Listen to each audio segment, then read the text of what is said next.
Well, magandang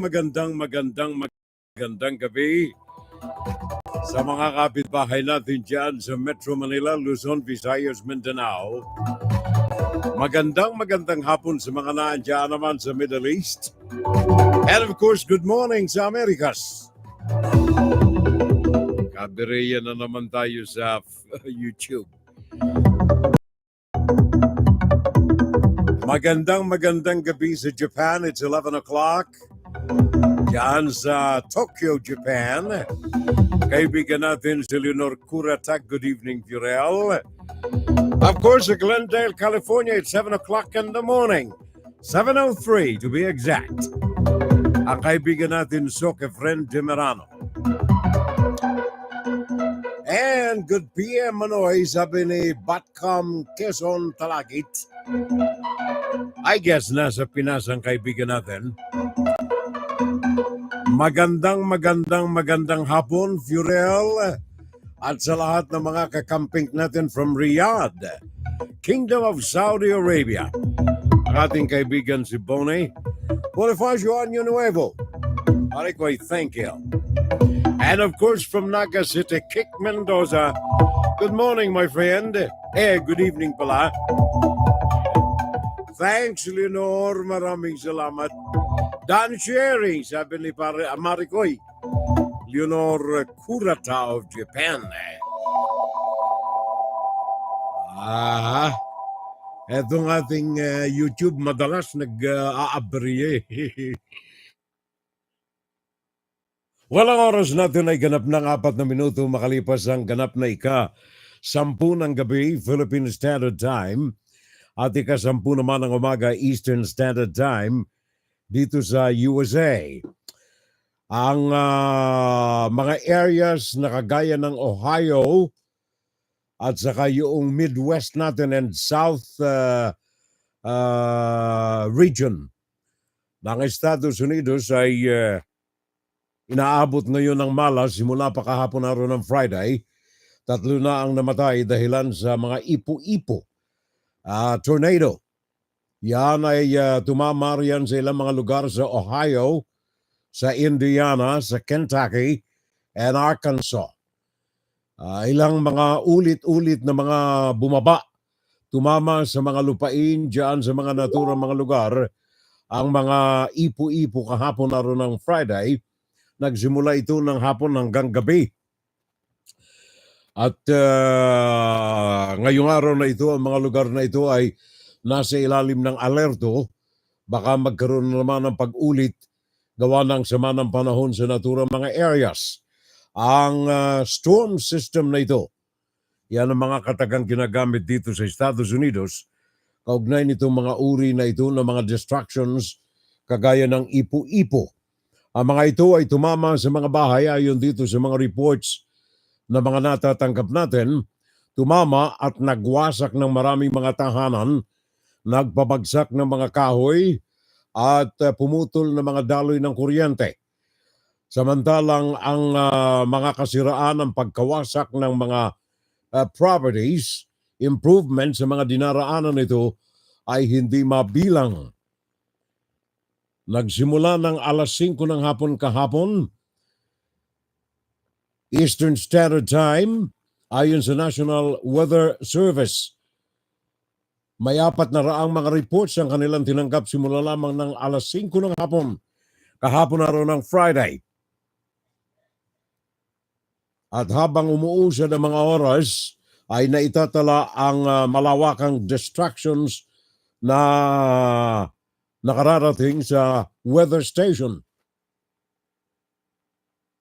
Ayon dito sa report na tinanggap natin, while a few severe thunderstorms are possible through the evening, yan ay kagabi, malapit sa Gulf Coast from Louisiana to Florida Panhandle. Ang pinakang mapanganib ng mga areas na pinangangambahan ay maring tumama ngayong araw na ito ng Sabado. At ito ay dyan sa kahabaan ng Interstate 110 sa Central and Southeast Texas. Kaya binibigyan ng babala itong mga kababayan natin. Baka may mga kababayan tayo, mga Pilipino dyan sa mga areas na yan, ay mag-ingat na po lamang tayo. Gawa nitong sama ng panahon na nakita. In fact, in the afternoon, ay nakapansin na ng mga kababayan natin dyan sa Midwest at Southern USA ang pagdaloy ng sama ng panahon. Ulitin natin, nasa ilalim ngayon ng pagmamatsyag ang mga lugar ng Ohio, ng Indiana, Kentucky, Arkansas, and then ang Texas at saka ang Florida. Kayo mga naandyan na mga kababayan natin ay ingat na po lamang kayo sapagkat Puso ko, sa bayan ko. yan ang ating laging paalala sa ating mga kababayan.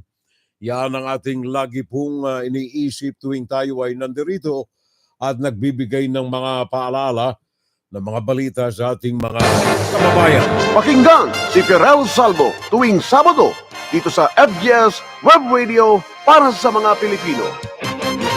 Thank you very much, pare ko. Paring Kick Mendoza. Alarma ng alarma itong aking rilua. Alarma ng alarma, sandali ha. O kanina pa, alarma ng alarma ito eh. There you are. Maipatahimik nga muna, sandali. Sandali ha. One more pindot. Paring Kick Mendoza. Thank you very much, paring Kicks. Maraming salamat. Naipamahagi na daw ng pare natin ang ating palatuntunan. Sabi ni paring Kick Mendoza. Thank you. At saka maring Leonor Curata. Na-share ko na rin, sabi niya. And of course, si paring Jeffrey Espina Xiao from Lethbridge, Alberta sa Canada, ang kumpare natin. And good morning na lamang daw sa lahat. And to Furel, have a nice, a good program. Paki-shoutout na lamang daw sa lahat ng mga kakampink at mga kasama natin dyan sa kilusan kontra sa China. Laban lamang tayo. In fact, yan ang pag-uusapan natin mamaya, pare koy, sa ikalawang bahagi ng ating Fun Saturday Live, sabagat ang mga Pilipino ay big time na nabubudol. Big time na nabubudol tayong mga Pilipino at ang Budolero ay tila untouchable. Hindi magalaw-galaw. Walang magawa yata ang mga kababayan natin or walang ginagawa. Pag-uusapan natin yan mga kababayan. Sabagat parang hindi na natin matiis na para bagang paralisado. Paralisado ang ating mga kababayang mga Pilipino dahilan sa kawalan ng mata, kawalan ng bibig, kawalan ng ilong, kawalan ng tenga ng marami sa mga kababayan natin. Yung mga tinatawag nating mga bulag, mga pepe, mga binge, yun ang nagsasadlak sa ating lipunan. Yan ang nagsasadlak sa ating mga kababayan. Kaya si Pinoy, big time na nabubudol. FGS Web Radio para sa mga Pilipino. Thank you very much, pare ko'y Denmark Andres Donato. Magaling ang pangalan niya. Denmark Andres Donato. Sabi na ako'y nanonood, pare ko'y, dito sa Pampanga, sa Pinas. Pare ko'y, maraming salamat. Kala ko nasa Denmark kasi Denmark Denmark Andres Donato. SK. Thank you, sir. Maraming salamat, Sir Jundi T. Valencia. Thank you, pare ko'y. Lagi kong sinusubaybayan lahat ng mga post mo. Gawa ng nakakainggit ka. Pare ko'y, wag mo akong inggitin ng ganyan. Good morning from Murrieta sa California. Kaibigan nating paring Rodmon. Thank you, sir. Pakinggan si Pirel Salvo tuwing Sabado dito sa FGS Web Radio para sa mga Pilipino. And of course, doon sa mga hindi natin nababanggit, kayo mga naandyan sa YouTube and of course, kayo mga nandirito sa Facebook na mga silent audience natin, my salute to you. No permit, no exam, Prohibition Act. Yan ang pinirmahan ni Marcos kanina. Oh, no permit, no exam, prohibition. Ibig sabihin, yung nakaugalian natin dyan sa mga paaralan na kapag ikaw ay hindi nakapagbayad ng tuition, hindi ka makakukuha ng examination, especially during final days ng school year. Kaya itong kongreso natin, inilatag na sa tanggapan ni Marcos ang isang bagong panukalang batas. At ito ay permado na, barring students from periodic and final exams due to unpaid tuition and other school fees. Ito po ay magiging illegal na pagkatapos na permahan ni President Ferdinand Marcos Jr. ang Republic Act 11984 na kilala sa katawagan na No Permit, No Exam Prohibition Act. Yan ay permado, by the way, bago pa man umalis si Marcos. Bago pa man siya umalis noong Marso 11, ay pinirmahan na itong naturang panukalang batas na isinumiti ng Kongreso at diyan ay in effect. Ayon sa report na tinanggap natin, ito'y pinalabas ngayon lamang na araw na ito ng Sabado. Yung mga hindi makababayad ng tuition, ayon dito sa batas na ito, kung kayo ay hindi makababayad ng tuition, bago kayo kumuha ng examination, before, practice ito ng mga private schools, ng mga public schools, sa higher education, na hindi kayo pakukunin ng examination sabagat hindi kayo bayad. Ngayon, pwede na kayong kumuha at ito ay illegal sa mga paaralan at illegal sa mga administrador ng mga schools na pagbawalan kayong kumuha ng examinations. However, kung ang kadahilan ay mga kalamidad, mga emergencies, o kaya iba pang mga justifiable reasons, kailangan pa rin ninyong kumuha. For example, may kalamidad. Nawasak ang inyong bahay, kailangan muna ng tatay, ng nanay ang pera para ipaayos ang bahay, kaya wala kayong pambayad ng tuition. Kailangan kumuha kayo ng anong tawag niyan, ng sulat, certification, that's the term. Kumuha kayo ng certification galing sa DSWD, for example, o kaya sa munisipyo, na nawasak ang inyong bahay, kaya walang pambayad si nanay, si tatay ng inyong tuition fee. So, instead na no permit, no exam, kailangan pa rin kayong pumunta. Di ba nung araw may promissory note, di ba? Nung ako ay nasa high school sa UNC, pag hindi nakababayad ng tuition ng nanay tatay ko, kailangan kumuha ng promissory note. Doon ka sa treasurer's office. Kailangan nakasaad doon na kung kailan mo babayaran ang yung tuition fee. Ganyan eh. Pero ngayon, instead na si nanay, si tatay, kailangan pumunta ka ng DSWD, humingi ka ng certification na ang nanay, tatay mo ay walang paraan na makabayad ng tuition fee, gawa ng kailangan nila ang pera para maipaayos ang tahanang nawasak ng bagyo. Kalamidad. Paring Fernando Nanding. Fernando Diego Constantino. Juan, Saturday Live. Yan ay paalala lamang natin, ano? So, yung mga kababayan natin na nagpapaaral ng kanilang mga anak ay maluwag-luwagan ng konti. Kaya lamang hindi pa rin kayo makaliligtas na hindi bayaran ng tuition. Sa wakat, kayo ay obligado pa rin na sa certification ng DSWD o kaya ng local government ay nakasaad doon na pagkatapos ng kalamidad na ito, kailangan bayaran ninyo ang inyong obligasyon sa mga paaralan. Public service.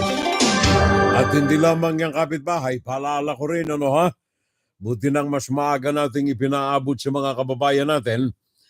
Next week ay Holy Week.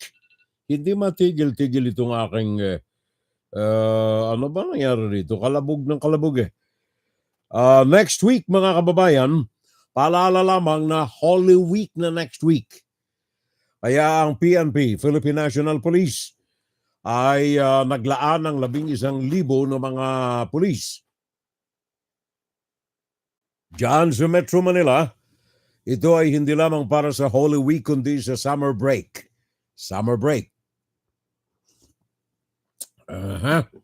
Paalala po natin ito, 11,000 na mga miyembro ng PNP.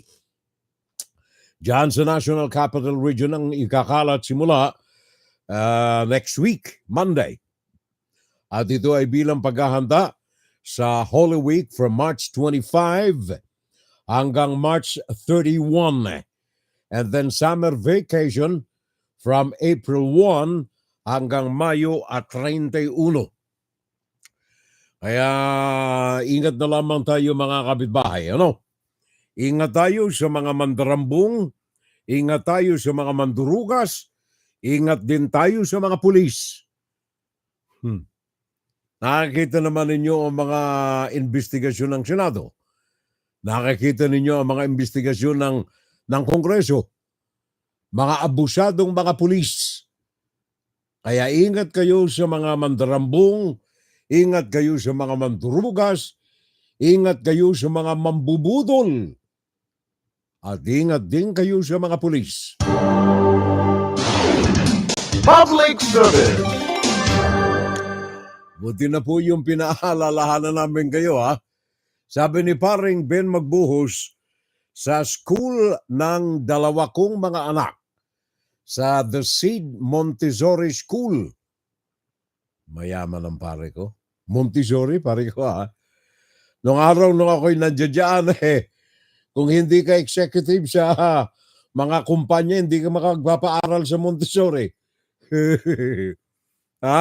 Si paring Ben Magbuhos, 2 anak niya, diyan sa Seed Montessori School sa Quezon City, matagal nang walang ganyan na no permit, no exam. Wala raw, wala.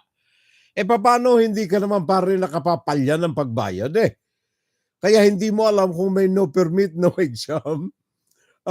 Bayad kang lagi paring Ben Magbuhos. May anak siyang 2 sa Montessori Nung araw diyan nung ako'y nandiyan, bahay namin sa Parañaque.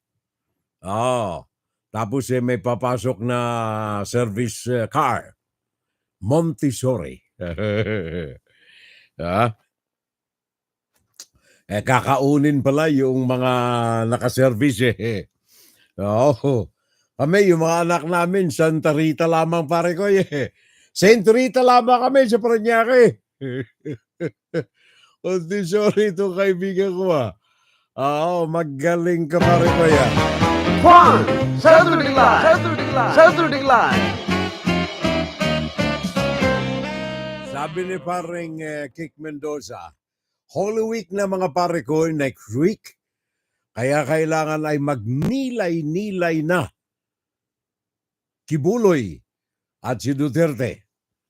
Pag-usapan natin yan pare ko Alam mo hindi si Kibuloy sabagat matigas na ang kanilang utak Hindi si Kibuloy, hindi rin si Duterte.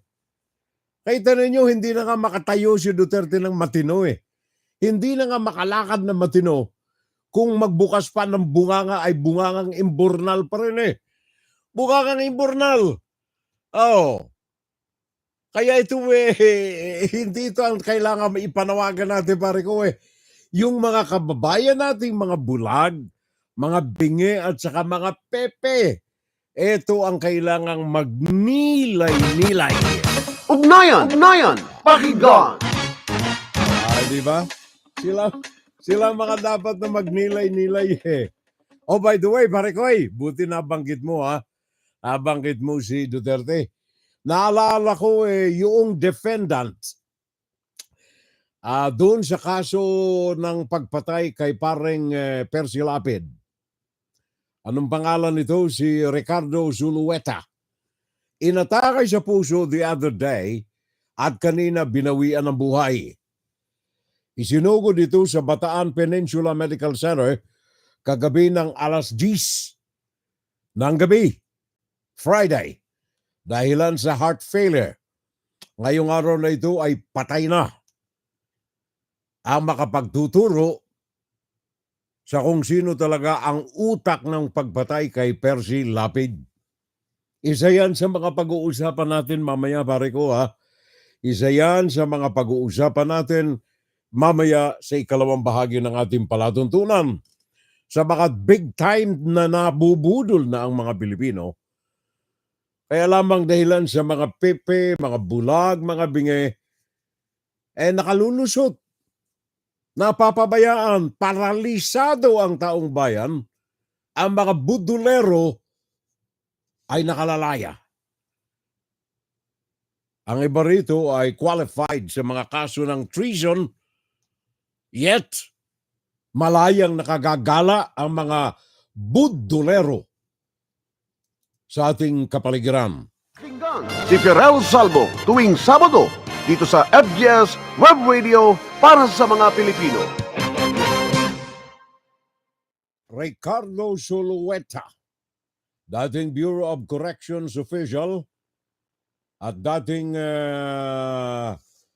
kasapakat ni Bucor Chief Gerald Bantag, mga principal na mga defendants sa kaso ng pagpatay kay paring Percy Lapid. Ito mga kasapakat ito ng iba pang mga pangalan na sangkot dito at mismong itinuro ito ng gunman na sumuko at ngayon ay star witness sa kaso ng pagpatay kay paring Percy Lapid. Yun ang ating mga balita ngayon, pare Koy, na kailangan bantayan natin. Ano ito? Sabi ni paring Ben Magbuhos, imbornalism. Bagong termino, pare ko Magaling, imbornalism. A bad word coming from your president. Sabi ni Webster. Sabi ni paring Ben Magbuhos, imbornalism. Magaling. Kung sila pa ang mga lalaki, Kibuloy, Bantag, Teves, sila pa ang mga nagtatago sa kaso. Samantalang si Senator De Lima, kababaeng tao, ay hinarap ang kanyang kaso. In short, wala silang mga balls. Sabi ni paring Bonifacio Aninuevo, natumbok mo, pare ko natumbok mo ng husto. Mailap pa rin sa hustisya ang pamilyang mabasa. Katunayan, pare ko, yung kanyang anak ni paring Percy, madalas na nagme-message sa akin, nandyan sila sa California, gawa ng takot na sila dyan sa Pinas. Napatay na nga naman yung kanilang tatay, ay wala pang humpay na sila'y nakatatanggap ng mga pananakot. Kaya yung kaibigang Korean, yung anak na ni paring Percy, madalas kaming nag-uugnayan. Puso ko, sa bayan ko. By the way, budulan na pag-uusapan natin, mamaya ay malawakan nating tatalakayan ng issue na yan, paring Kik Mendoza. Ngayon, yung pamahalaan, salamat na lamang itong ilang ahensya ng ating gobyerno, kagaya ng Department of Trade and Industry. Sabagat ang mga ito kahapon araw ng Friday ay nakasakote ng 3,110 na kumpiska na mga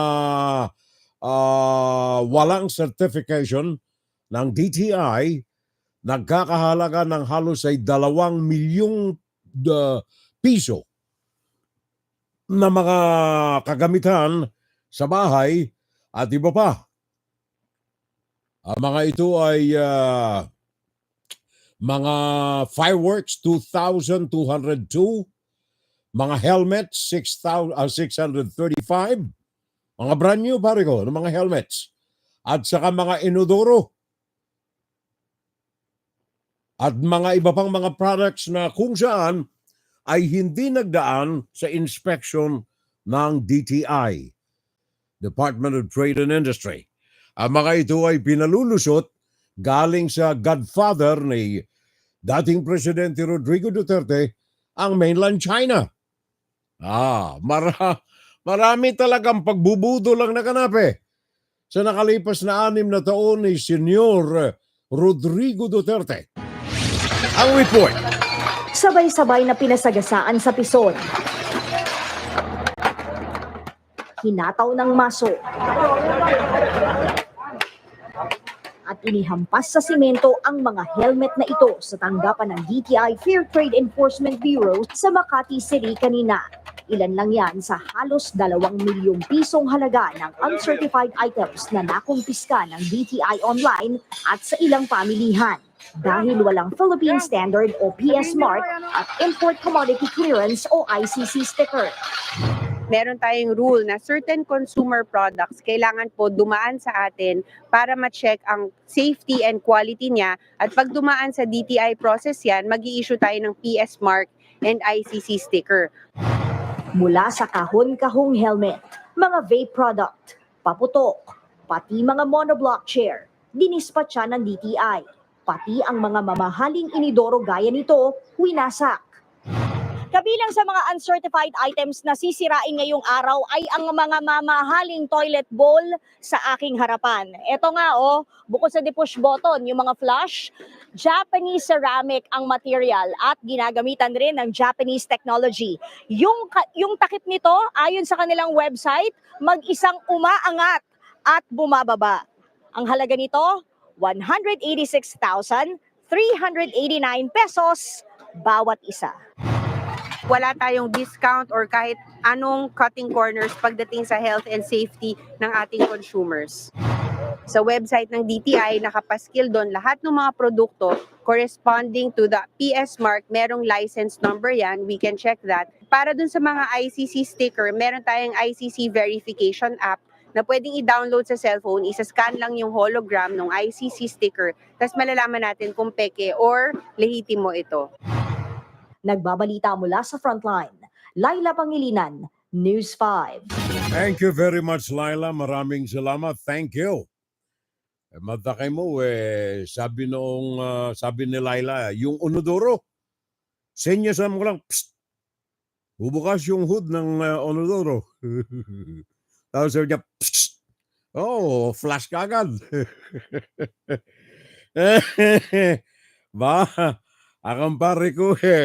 Ang pare ko rito sa New York, New Jersey, nanonood.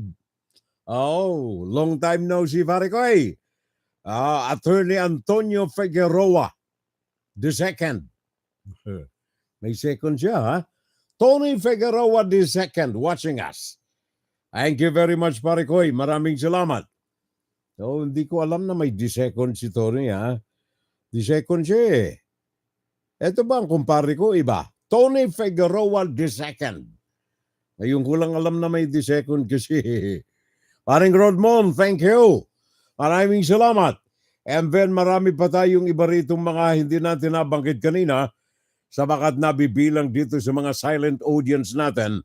Maggie Kisay. Maggie. Kisay. Pero lalaki ang mukha niya O lalaki, si Maggie. Akala ko babae pare ko Pasensya na Maggie Kisay, thank you. Happy watching na lamang. And of course, si paring Tony Ahero. Etong pare ko na ito, tahimik lamang ito Pero makakita mo, naka-spread out yung programa natin. Nakashare kay paring Tony Ahero at sa kanyang mga kaibigan riyan. Thank you very much, pare ko. Antonio Ahero watching us today. And then Luz sa Pinmi Caballo. Thank you very much. Good morning, Furel. Sabi ni Luz. Good morning, Luz. Maraming salamat. Thank you very much sa audience sa atin. Oh, nag-message siya, wala riyan sa comments natin sa bakat personal na nag-message sa akin. Habang nakatuon ako rito sa aking Facebook, dito sa aking iPhone, nag-message naman siya. Eksaktong-eksakto. Thank you very much, Luz. Maraming salamat. And happy audience sa atin riyan sa Puso ko, YouTube. sa bayan ko. May panghugas na rin po yung Onodoro na tatak, Japan. Ayoko mag-usap. Mamaya na. Yun kindatan mo lang talaga may function remote. Ano ito? Yung mga nagtipon ng mga prayer rally, yung mga nagtipon ng prayer rally kuno. Pero minura naman niya yung papa noon. Talagang tama lang yun na imbornalism. Si Digong pala ang ibig sabihin ng pare ko Oo, si pa. Alam mo, magkasama nga sila ni Juan ni Kibuloy Madami mo yung rally na yan, ang tawag nila, prayer rally. Pero yung mga bunganga naman ng mga speakers doon, bungangang imbornal. Wala tayong pinapanigan dito at wala rin tayong pinipintasan. Ang sinasabi lamang natin katotohanan Prayer rally, hindi ba nakasusulasok sa pakiramdam? Nagagamit ka ng katagang prayer, pagkatapos ang bunganga mo ay umaalimbukay ng alingasaw ng imbornal. Ay, di ba? Di ba parang nakakarimarim maging sa pandinig lamang nakaririmarim Oh. Kagaya halimbawa nitong mga ginagawa ng mga Chinese diyan sa Pinas. Tingnan ninyo ang nangyari riyan sa Tarlac. By the way, itong mga Chinese na ito diyan sa Tarlac, yung mga gumagamit ng internet para manghikayat at manggarapal, mangloko ng mga tao. Ito po ay naharap na ngayon sa mga criminal complaints na iniharap kahapon na ron ng Friday laban dito sa 8 na mga Chinese nationals na naaresto sa raid. Dahilan sa POGO, Philippine Offshore Gaming Operator diyan sa Bamban sa Tarlac noong araw ng Miyerkules. Ayon kay Hilbert Cruz, Executive Director ng Philippine Anti-Organized Crime Commission. Ayon sa kanya, yung human trafficking, serious illegal detention, ang mga kasong isinampal dito sa 8 na mga Chinese na ito na mga nagpasimuno at nanguna dito sa mga pandarambong sa internet. Meron tayong karagdagan dito. 373 na mga Pilipino ang ayon sa pulis, ayon dito kay Hilbert Cruz, ay mga biktima nitong mga tarantado na ito na mga inchik na nambibiktima hindi lamang ng kanilang mga kapwa, kundi ng maraming iba pa na nararahuyo sa iba't ibang uri ng mga pandurugas gamit ang internet. Pakinggan natin itong tinig mismo ni Mr. Hilbert Cruz, ang Executive Director ng Philippine Anti-Organized Crime Commission. Kaugnay dito sa bagay na ito, narito ang kanyang mga kataga. Pakinggan natin. Sa ngayon, tuloy-tuloy pa rin yung natin, yung pag-search natin. Kasi nga, we are searching 36 buildings, hindi ordinaryong buildings ito, talaga malalaking 36. buildings ito. And about 10 hectares of land. So, medyo malaki. It turned out na sabi nila, meron po itong love scam sa loob, meron pong romance scam sila, may cryptocurrency scams and other scam activities dito po sa Pogo Hub na ito.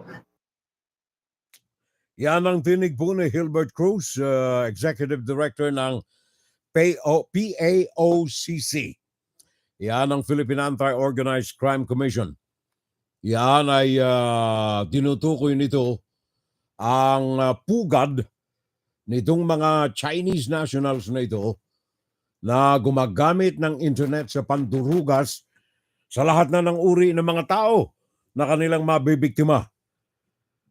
At ang masaklap pa nito ay kinasangkapan ng may 373 mga Pilipino na pinagtrabaho dito sa, mantakay mo, ang laki. Ang laki, ilang gusali, nang sabi ni Hilbert Cruz. Pakinggan natin ulit, ilang gusali. Pare koy, ulitin Sa mo. ngayon, tuloy-tuloy pa rin yung ano natin, yung pag-search natin. Kasi nga, we are searching 36 buildings, hindi ordinaryong buildings. 36 buildings. I-imagine na lamang ninyo 36 ng mga gusali. At hindi lamang one floor, ha? 4, 5, 6 na palapag ang mga gusali na ito. At dyan ginagawa ang kanilang operasyon ng Pogo. Paano nagsimula ang Pogo sa Pilipinas? Nabudol na naman kayo. 6 na taon. Yan ay isa sa mga resulta ng pambubudol na kung bakit nakaliligtas pa sa kaso ng treason ang may kagagawa nito. Pogo. Pantakay mo yan. Yan ang maraming mga ikinalat na kasamaan dyan sa Pilipinas at yan ay binasbasan ng 6 na taon na administrasyon ni Rodrigo Duterte. Pantakay mo yan. Sus, patawarin tayo. Hindi lamang yan. Ano nga yung sabi mo, Mr. Cruz? Ito talaga malalaking buildings ito. And about 10 hectares of land. So medyo 10 hectares of land, 36 buildings. Yan ay operasyon ng Pogo diyan sa Tarlac. Paano nangyari yan? Remember Tarlac? Remember yung dito? Sino ang namayagpag sa mga properties diyan sa Tarlac na kakutsaba ni Rodrigo Duterte? Yung may-ari ng Dito Communications. Tarlac, isa sa mga pinagtampasiwanan ng administrasyon ni Duterte noong kanyang kapanahunan. Tarlac, Pogo, Dennis Uy, Dito. Pakinggan si Firel Salvo tuwing Sabado dito sa FGS Web Radio para sa mga Pilipino. Sabi ni paring Batcom Quezon Talagit, nangihinayang ako sa mga nahuhuling mga smuggling kasi sinisira lamang. Di ba dapat ay ibinebenta na lamang yung mga ng gobyerno para may karagdagang income sa government fund? I-transparent sale nila para makita ng sambayanan na walang nadurugas sa mga benta ng mga smuggled goods na ito. Sabi ni paring Talagi, thank you very much, pare koy. Well-meaning ang mga tinuran mo. Magandang hapon, magandang umaga, magandang gabi sa lahat ng mga followers natin. Sabi ni Maring Mier, ang mga Pogo ay malapit sa mga kampo. Bakit kaya? Paring Kik Mendoza. Yun ang sinabi ko na kanina, pare ko, nagtampisaw yun nung 6 na taon ni Rodrigo Duterte. Yung Pogo. Dennis Uy. Ang kanyang communication towers ay nandiyan dyan sa loob ng mga kampo. Wala bang ginagawa si Mr. BBM dito sa mga bagay na ito, by the way? Hindi ba natin pwedeng alisin na yung mga yan? Hindi natin kaibigan ng China. For God's sake, hindi natin kaibigan ng China. Mga so, hindi natin kaibigan ng China, mga pare ko. Yan ay one thing sure. Pag-uusapan natin yan second half ng ating programa. And then another one, I don't know kung kailan nagsimula ito. Ito again is kapabayaan ng ating mga government agencies. Dante, ano ito? Dante. Sandali ha? Hindi ko makita. Dante Lalu. Tama ba pare ko eh? Diyan sa Facebook, sa YouTube. Yung audio natin sa YouTube, I don't know kung audio yan nitong ating mic o direkto ito doon sa mga camera natin. Yung camera natin ditong dalawa kasi. Parehong may mga microphones yun eh. Pag hindi ko na i-switch etong daloy ng voice, kaya ako'y may duda na itong aking YouTube, yung aking YouTube kakaltasin natin yan mamaya. Gawa ng bago tayo nagsimula, nag-aberya. So hindi ako sigurado kung ang voice na pumapasok dyan sa YouTube ay galing dito sa mga microphones natin na ito. I'm not really sure. So, sabi ni Maring Mir, magandang hapon, magandang umaga, magandang gabi sa lahat. At saka magandang umaga, hapon at gabi. Inulit pala eh. Sa mga followers pala eh. Ang mga pogo ay malapit sa mga kampo kung bakit. Sinabi ko na pare ko. Parang Kick Mendoza. Yun ay mga binigyan ng layaw ng nakalipas na 6 na taon ni Mr. Rodrigo Duterte. Kaya sabi ko na nga, I don't know kung maging itong mga nagtayo ng mga facilities sa Chocolate Hills of all places in the Philippines. Ito pong Chocolate Hills na ito ay protektado ng maraming mga batas natin. Maraming mga batas natin ang nagbibigay ng proteksyon sa mga areas kagaya ng Chocolate Hills, kagaya ng Rice Terraces, kagaya ng Mayon Volcano at kung ano iba't iba pa. Kung bakit nagkaroon ngayon ng resort sa kalagitnaan ng Chocolate Hills. Bagaman sa aking pananaliksik na pag-alaman ko na pribado ang property na ito.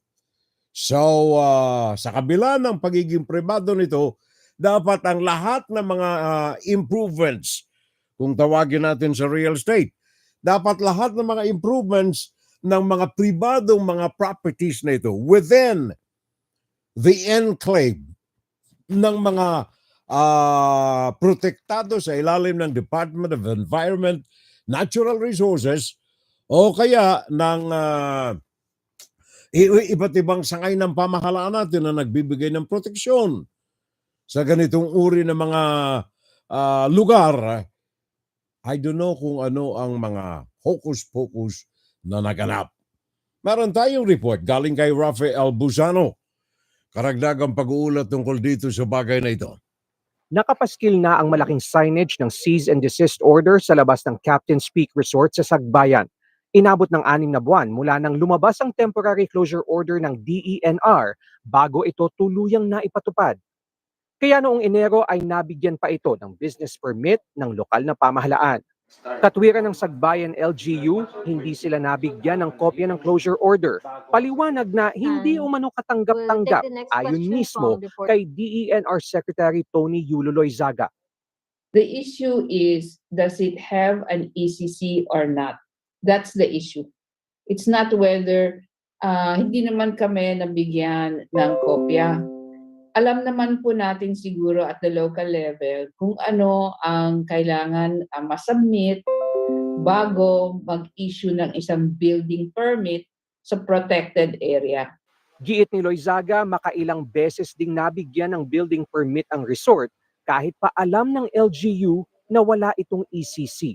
The second building permit was issued on September 23 of 2022.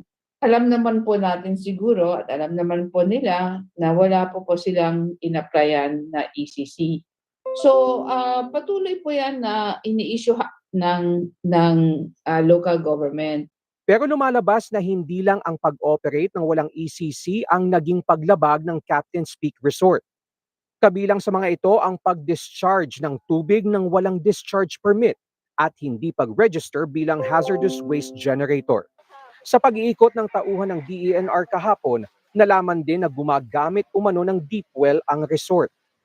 Failure to obtain a permit from the NWRB while putting up a well dun sa area. Merong corresponding fine din po yun. Tiniyak naman ng DENR na mariing imomonitor ang pagpapatupad ng cease and desist order na ipinataw sa Captain's Peak. Thank you very much. Alam mo, naaawa ako dito si may-ari ng Captain's Peak. Sabi para ni Botcom Quezon Talagit, yung issue sa Bohol ay hindi makakalusot kung matino ang pamamahala mula sa mga barangay hanggang sa Department of Environment and Natural Resources. Correct, pare ko. Yun ang natumbok mo. Sabi ko na nga kanina, bago ko binasa itong comment ni paring Botcom, alam mo yung kapabayaan ng mga government officials natin na nahirati doon sa mga katawagan ni Rodrigo Duterte, mga bata ko ito mga pulis ko ito mga sundalo ko ito Kanya. Marami ang mga umabuso, including yung mga sangay ng pamahalaan natin. Remember yung DBM? Remember yung mga alalay niya mga Chinese? Remember yung kanyang advisor na Chinese? Pure-blooded Remember yung gawin mo na lang kaming probinsya ng China? Marami ang mga umabuso. Ako'y naaawa dito sa may-ari ng Captain's Peak. Bakit? Alam ba ninyo kung saan ang galing yung kanyang funding dito? Isinubsob niya yung kanyang katawan, yung kanyang ulo, yung kanyang utak sa paghanap buhay sa abroad. Abroad! Well, hindi ko sinasabing okay ang kanilang kalagayan. Napanigan siya ng husto. Ang sinasabi ko lang, naaawa ako sa kanila. Sabagat kung tutuluyang wasakin itong properties nila, ay winasak nito ang fund na pinag-ipunan ng mag-asawang ito from abroad. Marami sila mga violations, pero it takes two to tango. Di ba? Kung ang pamahalaan ay gumagawa ng kanilang trabaho, nakita nila may pumupukpok doon sa paanan ng Chocolate Hill. Kung gumagawa ka ng trabaho mo, government official ka, taga DENR ka, may pumupukpok. Hindi ba kailangan silipin natin ito? Ba't may pumupukpok riyan? May kumakahul pang aso. Kita mo. Chocolate Hills yun Preserve area yan Bakit may kumakahol na aso riyan at may pumupukpok? Di ba dapat kayo mga nasa DENR, i-examine ninyo bakit may gumagawa dyan? Ba't may swimming pool na riyan? Hindi ba? Kayo namang mga nasa local government ng Bohol, nakita ninyo at may humihingi ng permit para makagawa ng ganito-ganyaan. May mga requirements yun, di ba? Galing sa iba't ibang sakay ng gobyerno. Hindi lang nyo basta-basta pipirmahan nyo ang mga request na yan for construction, for improvement, na walang mga attachments. Exhibit 1, Exhibit 2, Exhibit 3. Di ba? Kapabayaan ng gobyerno, pare ko And then at the end of the day, ang kawawa, yung pobreng alindahaw na ginamit, nagsubsub ng kanilang katawan, nagsubsub ng ulo, nagsubsub ng utak sa abroad. OFW Nag-iipon ng pera para yung kanilang kaperasong lupa doon sa paanan ng 2 bundok ay maayos nila at mapagkakitaan. Ngayon napag-initan, mate. Hindi ko sinasabing napag-initan sabagat marami rin siya mga violations. Pero ang ibig kong sabihin, hindi na makapagsisimula na magtirikriya ng kahit na isang piraso ng poste kung walang mga nagmamanman na maayos ayon sa kanilang sinumpaang trabaho ng mga miyembro ng local governments natin at mga department offices ng ating pamahalaan. Kaya lamang ang problema dyan sa atin, utang na loob pare ko nabigyan ako kasi ng isang isda. Kaya okay na pare ko O kaya nung nagputol ng langka, ay ibinigay sa akin yung mga bunga, kaya okay na ba? Sa kanila yun. Parang si Sara Duterte. Nakalimutan niya na siya ay cabinet member ni Bongbong Marcos bilang sekretaryo ng edukasyon. Nakalimutan niya rin na siya ay vice-presidente, na ang pagkakahalal sa kanya ay utang na loob niya sa taong bayan, hindi kay Apollo Kibuloy. Etong ayokong magalit makapagkape nga sandali. Etong vice-presidente ninyo, hunghang Sa kaso ni Kibuloy, hunghang Secretary of Education. Defending a man accused of rape of minors. Accused of human trafficking of children and women. Money laundering. May kaso sa Pilipinas, may kaso sa Amerika. And then you are the vice president? And you are the Secretary of Education at that? Is stupid. Walang kaluluwa. Pakinggan ninyo ito. Baka akala ninyo nagagalit ako sa walang kamuwang-muwang na bagay. Pakinggan ninyo ito. Mga kababayan, ako po ay nakikiisa ay sa tarantado. panawagan ng pagpapairal ng batas at katarungan sa hinaharap na isyu ni Pastor Apollo Kibuloy Kita mo, at ng Sunshine Media Sandali. Network. Tigil!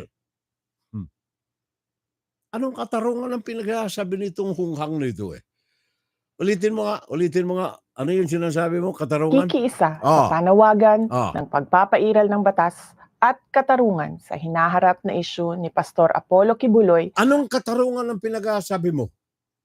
Hinuhusgahan na ba si Kibuloy? Ito ay in search of legislation. Vice-presidente ka, abogada ka pa man din.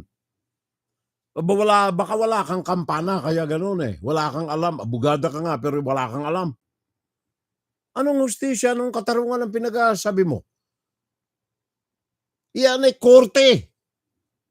Ang ating pinag-uusapan dito, Senate hearing. Sa mga bagay na kailangang malaman nila, makatulong sa Senado na makabalangkas ng batas. At ng Sunshine Media Network Incorporated. Sa mga ginagawang pagdinig ay tila pinatawan na ng guilty verdict si Pastor Kibuloy. Tingnan mo. Tila pinatawan na. Ako'y nakasusulasok pang pakinggan itong tinig nito Kahit na nakabatay lamang ang pagdinig na ito sa mga paratang ng mga testigo na nagkukubli ng kanilang katauhan at hindi mapatunayan ang kredibilidad. Nakita na niyo. Yan maliwanag na. Talagang one-sided Bulag, pepe, bingi sa mga issues na pinag-uusapan. And to think na siya'y sekretaryo ng edukasyon. Bayang kong minamahal. Sekretaryo ng edukasyon. Dapat siya ay manguna sa pagbusisi, pagbulatlat sa katotohanan dito sa mga akusasyon. And the only way to do that ay mapakinggan dito kay Kibuloy. Kaya lamang ayaw ni Kibuloy sapagat magdidiin ito sa kanya sa mga legal cases na nakaharap na sa kanya. Yun ang dapat na pinagbabantay ni Sara Duterte. Yung mga legal cases dito sa Amerika at saka dyan sa Pilipinas sa Department of Justice. Yun ang dapat na binabantayan ni Sara Duterte. Hindi yung premature na defense ang ginagawa niya dito kay Kibuloy. Dapat itong babae na ito mag-resign ito Nakakahiya Miyembro ka ng kabinete ni Marcos. Pagkatapos ang buong angkan mo at pati ikaw sa rally, pinagbibitiw mo yung presidente. Ito namang si BBM, I don't know kung walang bayag ito O baka malaki ang utang na loob niya sa mga Duterte. Ba't hindi niya tanggalin itong babae na ito sa kanyang kabinete? It is a disgrace ang panunungkulan nito sa Department of Education sa kinabukasan ng mga kabataan natin. Disgrasyang malaki ang ipinamamalas nitong babae na ito sa mga umuusbong na ulo ng edukasyon ng ating mga kabataan. Marami sa atin ang naniniwala na ang dinaranas ngayon ni Pastor Kibuloy ay isang pandarahas at Gago! hindi patas. Hindi marami. Kayo lang ang naniniwala ng ganyan. Ang taong may matinong daloy ng intelihensya sa utak ay hindi naniniwala ng ganyan. Ayoko nang ituloy. Baka ako'y abutan ng blood pressure ba? Cynthia Herona. Diyan sa Facebook ang ating, sa YouTube ang ating kaibigan. Hello po Manoy Fiorel. We are watching. Sa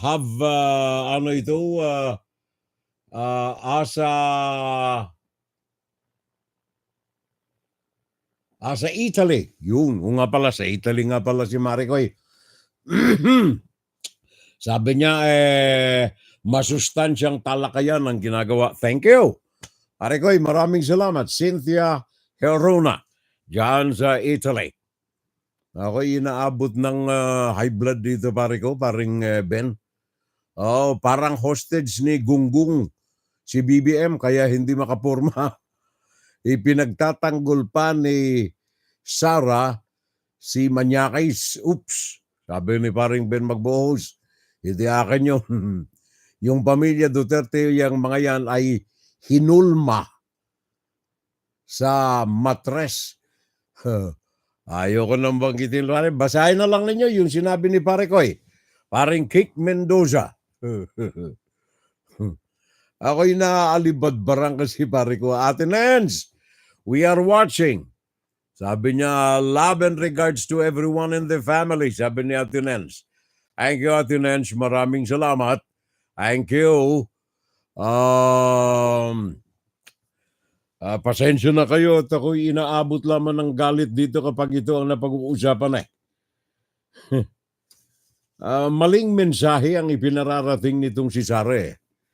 Maling-mali ang mensahe na ipinararating nito, especially sa mga kabataan natin at sa mga kababaihan natin. Yung mga ganitong uri ng mga paghahayag dapat ng mga ito I don't know, Kung ako ang presidente riyan, kung ako si Bongbong, hindi tatagal ng 1 minuto pagbibitiwin ko ito Gawa ng ang kanyang panunungkulan bilang sekretaryo ng edukasyon ay napakahalaga. Napakahalaga sapagkat diyan ay nakasalalay ang paghubog sa utak ng ating mga umuusbong na kabataan. Doon sa peryodo, sa bahagi ng kanilang buhay na kung saan ay nangangapa ang ating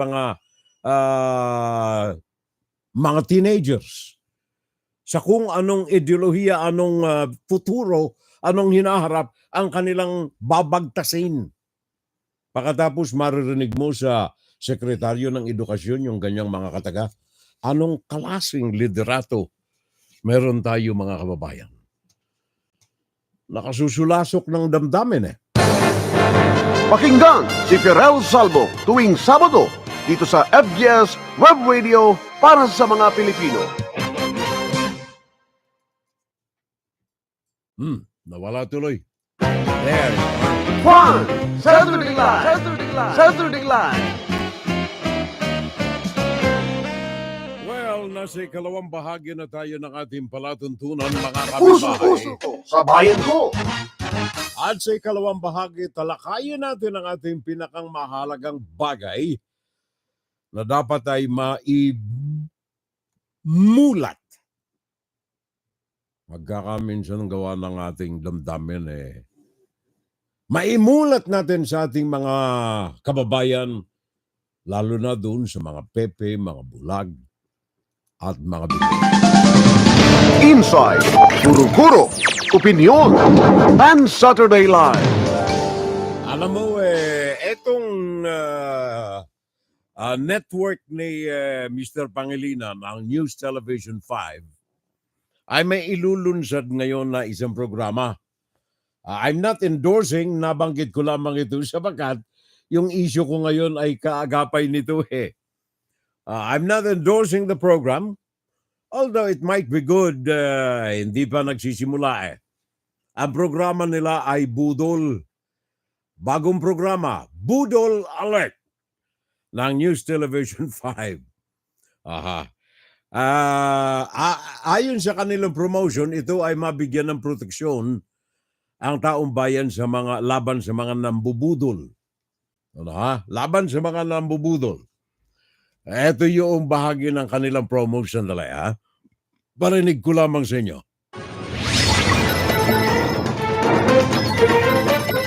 Noong nakaraang taon, mahigit 1 bilyong piso ang natangay ng mga scammer. Industriya ng maituturing ang pambubudol, lalo na ngayong hindi lang dumarami, kundi humuhusay pa ang mga kawatan. Kaya naman bumuo ng programang News 5 para magbigay babala sa publiko. Iyan ang Budol Alert na pangungunahan ni Hepe Lucy Cruz Valdez kasama ang News 5 correspondents.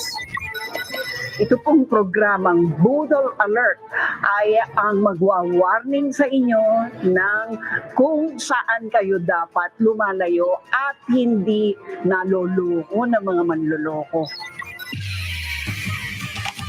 Mabubudol ka kapag careless ka.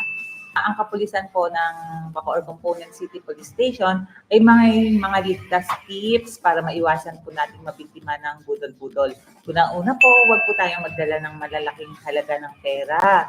Iwasan din po natin magsuot ng mamahaling alahas na mainit sa mata ng mga kawatan. And iwasan makipag-usap sa hindi kakilala sa mga strangers, di ba? At huwag tayong tatanggap ng kahit ano, lalo na sa mga hindi rin natin kakilala. Ayun lang, hoping nakatulong to sa ating mga kapatid. Maraming salamat. Ayan ay paalala doon sa mga ordinaryong pambubudol, kagaya ng mga Chinese. Doon sa napakalawak na lupain dyan sa Tarlac, na nambubudol na mga kapwa nila mga Chinese, ng ibang mga mamamayan, yung mga lovesick, kung tawagin, yung mga naghahanap ng makakapiling sa buhay. Pagkatapos ay huhut-hutan.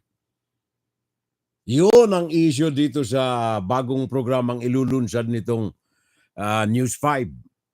Budol Alert. Matagal na po nating ipinahayag itong pag-alerto sa mga kababayan natin ng budol In fact, hindi ordinaryong budol ang pinag-uusapan natin dito Big time na budol ang mga pinag-uusapan natin dito, mga kababayan. O sige, message mo naman doon sa mga hindi na budol. Kung yung mga hindi na budol, I'm pretty sure pinagtatawanan nyo kami ngayon. Hindi naman. Alam mo yan ang isang bagay na meron kami. We welcome. Kasi lahat naman tayo nagkakamali Tsaka minsan, nabula tayo Aminado naman tayo nabula. Kaya nga nabudol Ginusto mo ba budol? Yung mga tinig na yan ay sinasasot at saka si Banat Bay.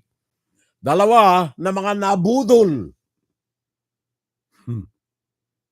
Ang mga ito ay mga pusakal na mga followers ng mga Duterte, itong dalawa na ito. Ngayon sila noong eleksyong nakalipas ay pumanig din sila sa unity team ng mga Marcoses at saka ng mga Duterte. Ngayon nabudol daw sila. Yun ang sinasabi ko, mga kababayan. Yung mga napapakinggan natin at siguro ang tatalakayin dito sa Budol Alert ng Channel 5 ay mga small time na budol. Pero ang dapat na pag-usapan natin lagi, sabi ko na nga, if you see something, say something. Napakinggan na ninyo yung tinig ng inyong Vice Presidente, ang tinig ng inyong Sekretaryo ng Edukasyon. Malaking pagkakabudol ito huge budol sa mga mamamayang Pilipino.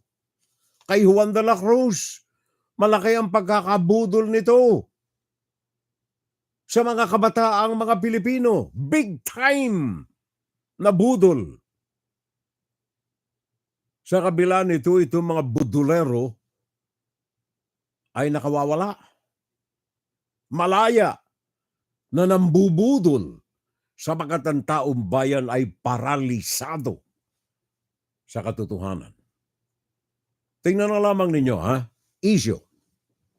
Ngayon lamang ito. Department of Foreign Affairs, nanggagalaiti sila. DFA.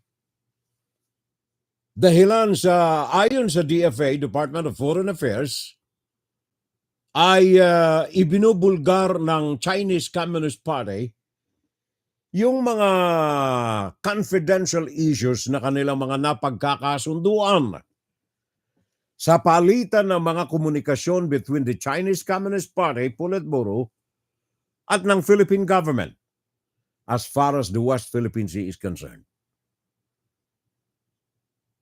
Hindi na natin tatalakayan sapagat ang magkabila ang panig ay unti-unting inilalabas lamang yung mga detalye ng kasunduan.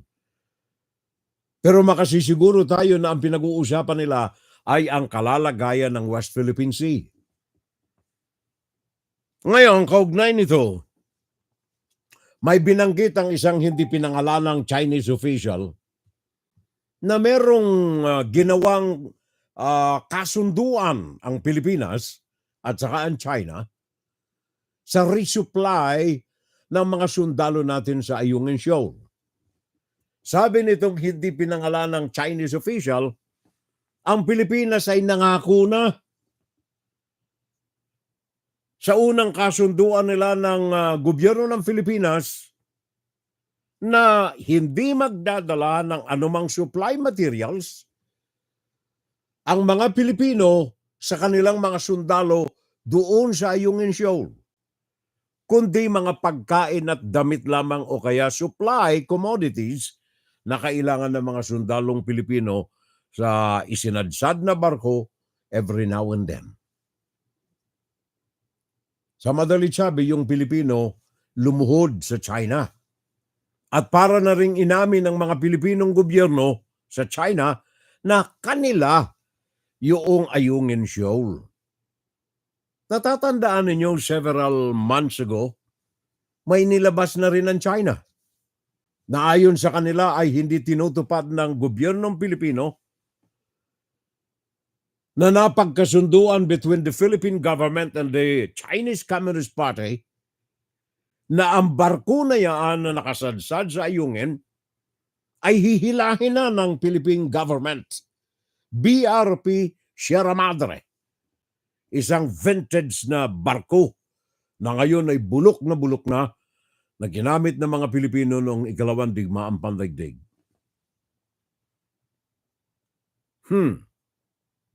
Kailangang hilahin ang barko. Yun ang sabi ng China. Sapagat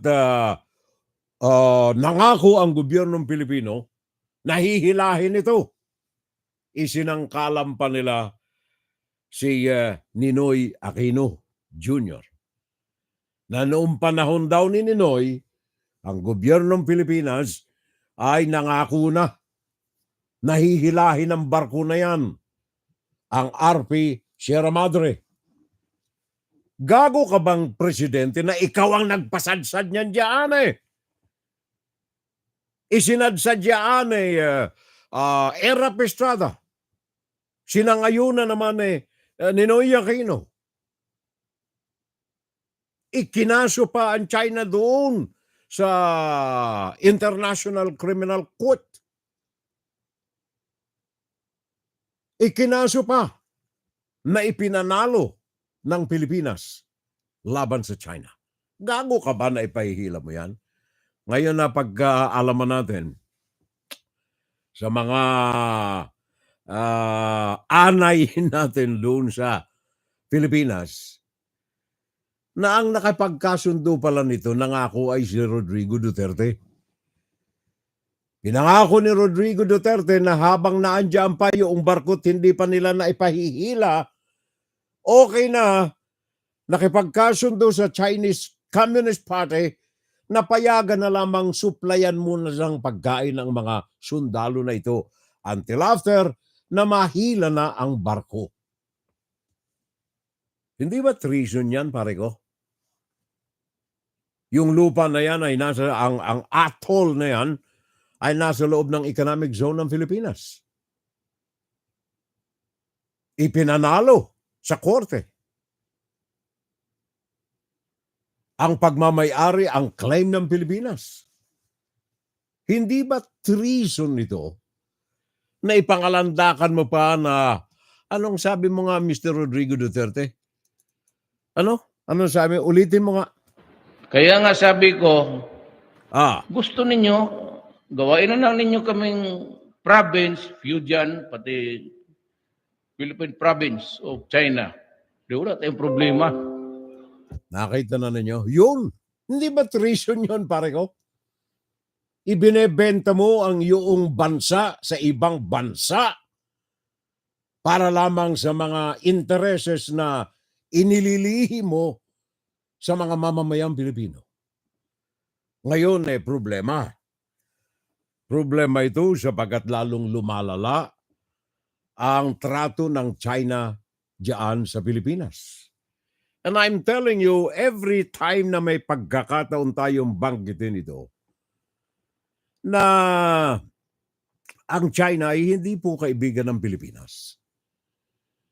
Maging sa panahon na nanunungkulan na si Bongbong Marcos, pumunta pa ng China ang inyong dating presidente para kumuha ng instruction kay Xi Jinping kung ano ang kanyang dadalhin na mensahe kay Bongbong Marcos with the intention na ibulong kay Marcos ang mga nakapagkasunduan ng China at ng Pilipinas sa panunungkulan ni Rodrigo Duterte.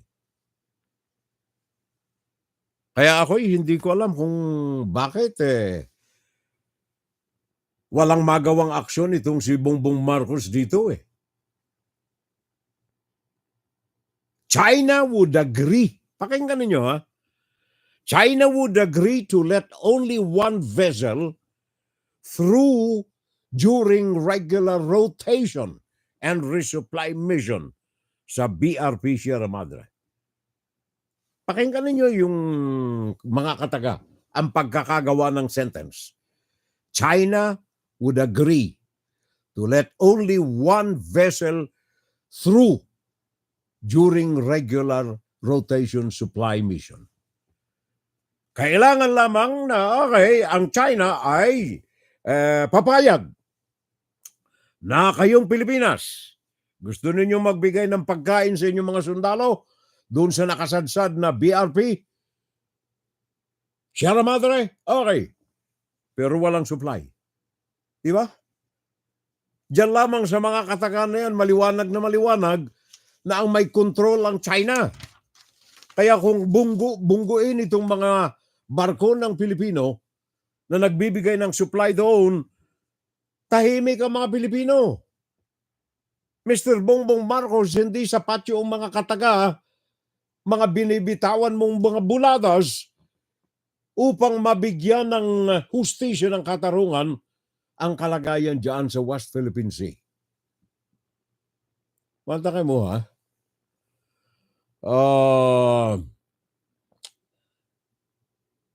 Ayon dito sa Chinese, binabasa ko itong communique. Ayon dito sa Chinese na ayaw pangalanan, ang Pilipinas daw, administrasyon ng Pilipinas, ay nangako na ang Pilipinas ay walang gagawing reinforcement sa Sierra Madre, BRP Sierra Madre. At kailangan ay bilang lamang ang mga sundalo na naka-assign doon sa barko na yan. Ang kasunduan ay pinasok between Rodrigo Duterte at saka ng Chinese Communist Party headed by Xi Jinping. the Duterte administration promised Beijing, nangako sa China, na hindi sila, ang administrasyon ni Rodrigo Duterte, ay hindi magsasagawa ng anumang reinforcement, pagpapalakas, pagbabago, pag-ayos ng Sierra Madre. At dapat ay bilang lamang ang mga sundalo na nakatalaga diyan sa BRP Sierra Madre. At alam mo yan, pare ko, presidente ka ng Pilipinas, nagpasaklob ka sa China. Ngayon, si Mr. Marcos naman, hindi ho sapat yung not an inch of Philippine territory. Hindi dapat, although I favor, sabagat wala naman talaga tayo magagawa militar laban sa China, pabor ako doon sa mga diplomatic.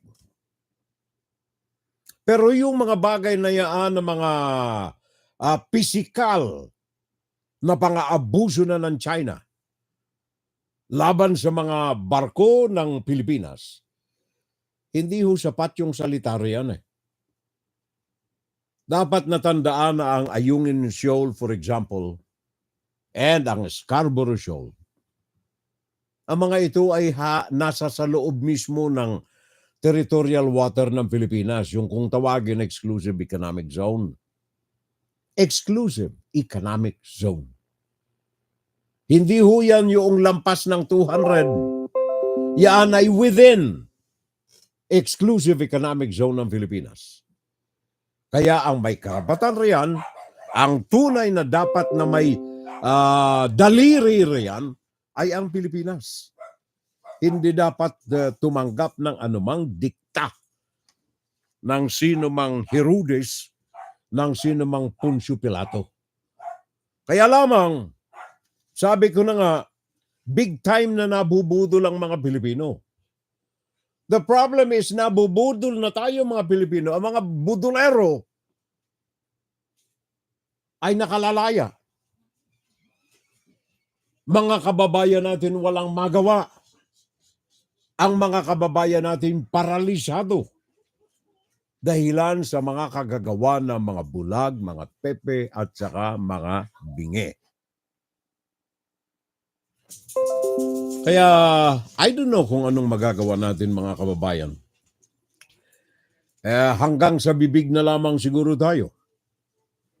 Pero hari nawa na sa magitan ng bibig natin na ito ay makarating sa mga kinaukulan ang mga bagay na dapat na malaman nila at makagawa ng hakbang. Sad for the Filipino people sapagkat between two presumed leaders, wala riyan ni isang mga tunay na mga maka-Pilipino. Saan kayo nakakita na Vice Presidente hindi maka-Pilipino? Sabagat kung maka-Pilipino ito, justice should be on top of anything else. Sekretaryo ng Edukasyon. Napakinggan ninyo ang usapan natin kanina. Hindi lamang yan. Saan ka nakakita ng mga leader ng ating bansa? Wala kang masandigan Dito sa ngayon ay nagbabanta na ikalawang siglo ng Duterte administration, Sara Duterte, hindi lamang bulag, pepe at bingi ito sa mga puso at damdamin ng mga nakararaming Pilipino, kundi hinahalukay pa nito ang yaman ng mga naghihirap na mga Pilipino. Huwag niyang nating kaligtaan, 125 million ginasto sa loob ng 11 araw. Sabi nga doon sa mga social media postings, inirigalo daw ito doon sa may-ari ng gasoline station. I don't know kung yan ay marites or whatever. At hindi lamang 125 million spent in 11 days, yung mga confidential allocation funds ng tanggapan ng Vice Presidente nung siya ay alkalde pa ng Davao, to the tune of 2.7 billion. Samantalang siya ay alkalde ng Davao. Nagbubulag-bulagan ba tayo? Hindi ba natin ito susuyurin? Saan napunta ito? Well, yan nakaraan na. At so pabayaan na natin. Yeah, pabayaan natin. 72% ng mga Pilipino, average and below average. And 45% ng mga Pilipinong dapat ay nasa workforce, walang trabaho ngayon.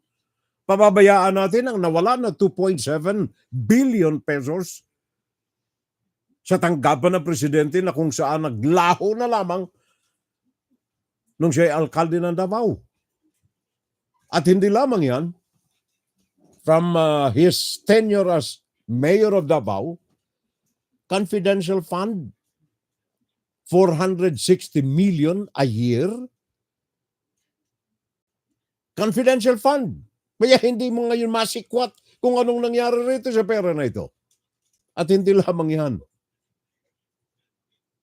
Nung siya ay alkalde ng Davao, tinalo niya yung mga big time na mga lungsod ng Metro Manila. Makati, for example, 240 million lamang ang funding nito sa confidential fund. Ang Quezon City, 100 million. As well as ang Maynila. Siya ay 460 million a year. Pang-aabuso ng pera ng taong bayan, samantalang ang kanyang tatay ang presidente. At hindi lamang yan, yung kanyang anak. Habang ang tatay nila ay presidente, nagtampisaw din yung kanyang anak na congressman, si Pulong. 51 billion.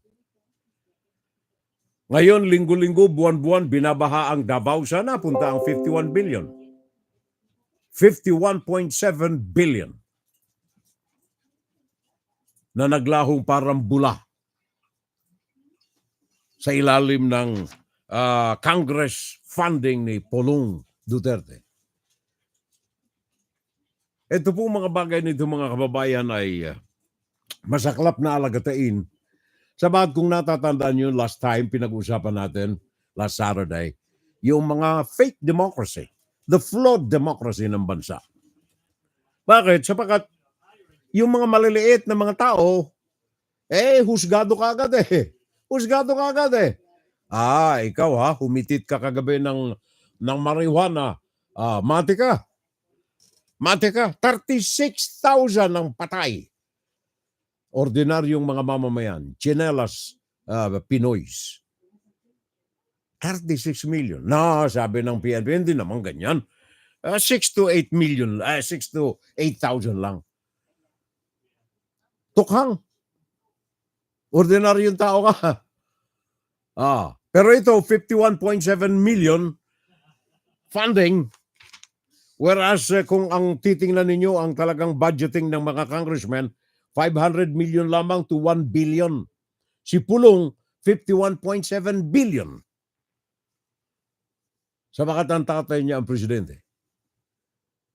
Pero ito mga nandirito, isang piraso ng marijuana, mati ka. Naituro ka lang na ikaw ay courier ng marijuana, mati ka sa mga pulis, patay. Mga pulis ko yan eh. Mga sundalo ko yan eh.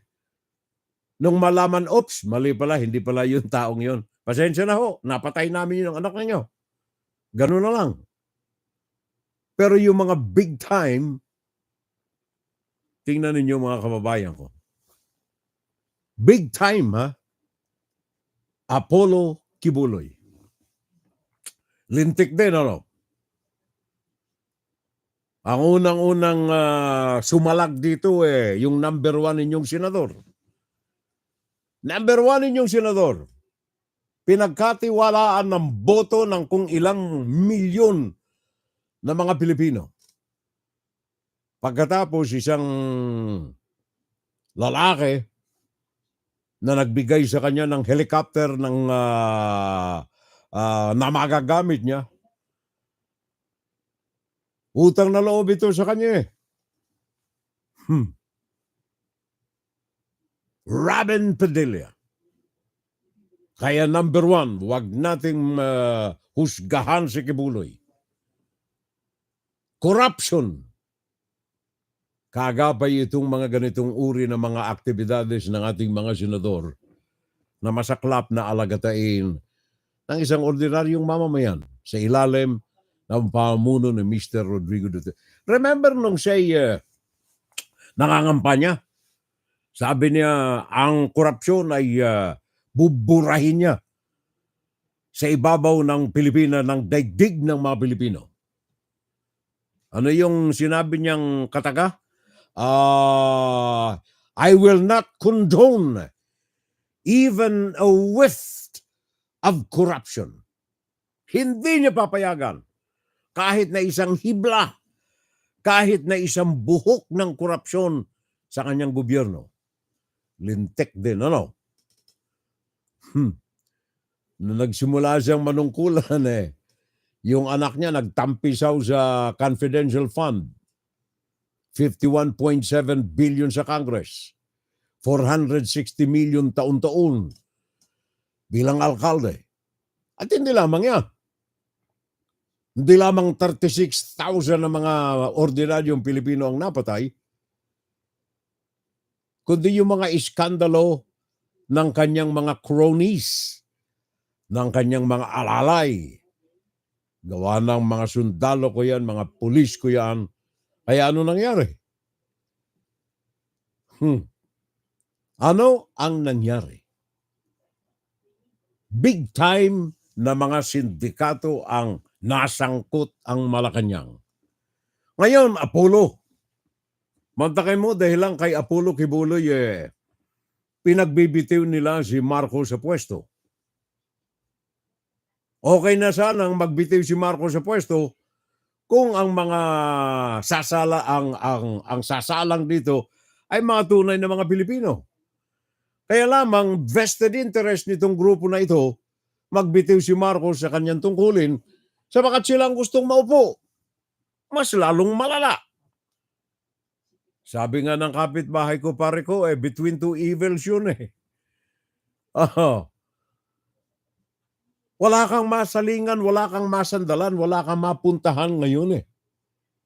Tingnan ninyo mga taong dinedepensahan ng mga ito. Apollo Kibuloy.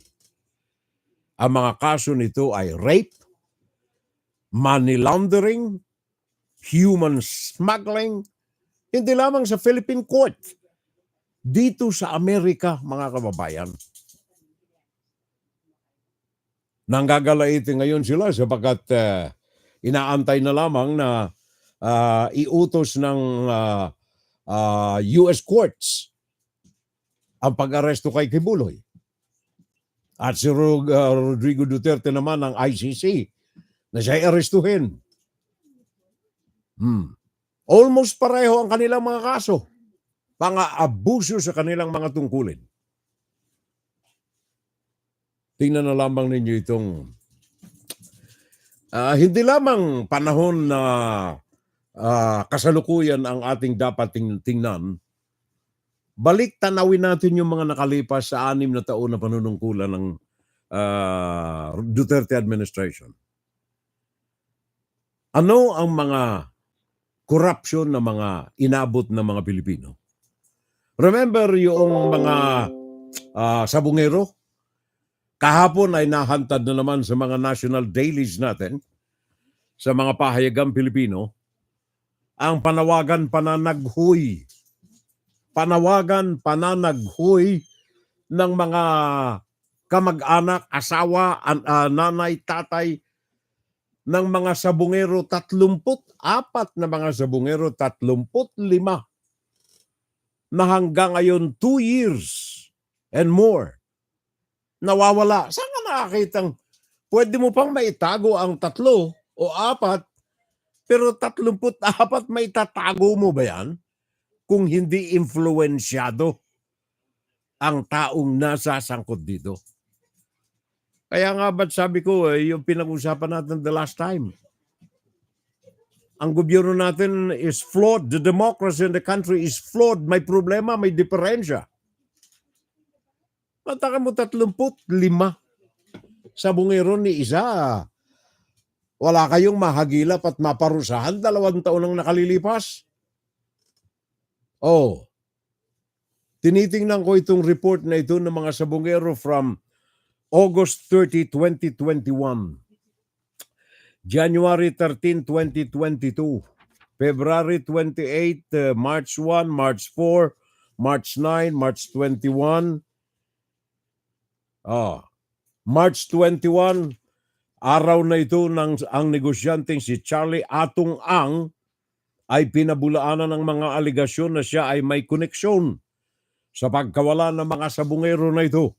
March 21, 2022. March 26, December 2, December 19, December 23, 2022, February 14, Valentine pa man din, 2023, 17 February, March 25, May 8, hanggang ngayon. Wala nangyari. Ano nangyari? Di ba natin kaya ito sapagat ang mga nasasangkot dito ay mga di kampanilyang mga tao? Atong ang isa sa mga pinaghihinalaan dito sapagat ang mga sabungero ay isa lamang ang godfather nito eh.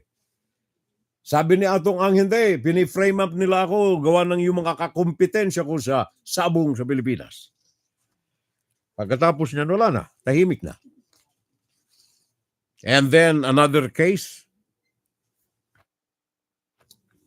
Teves. Inaantay na ngayon ang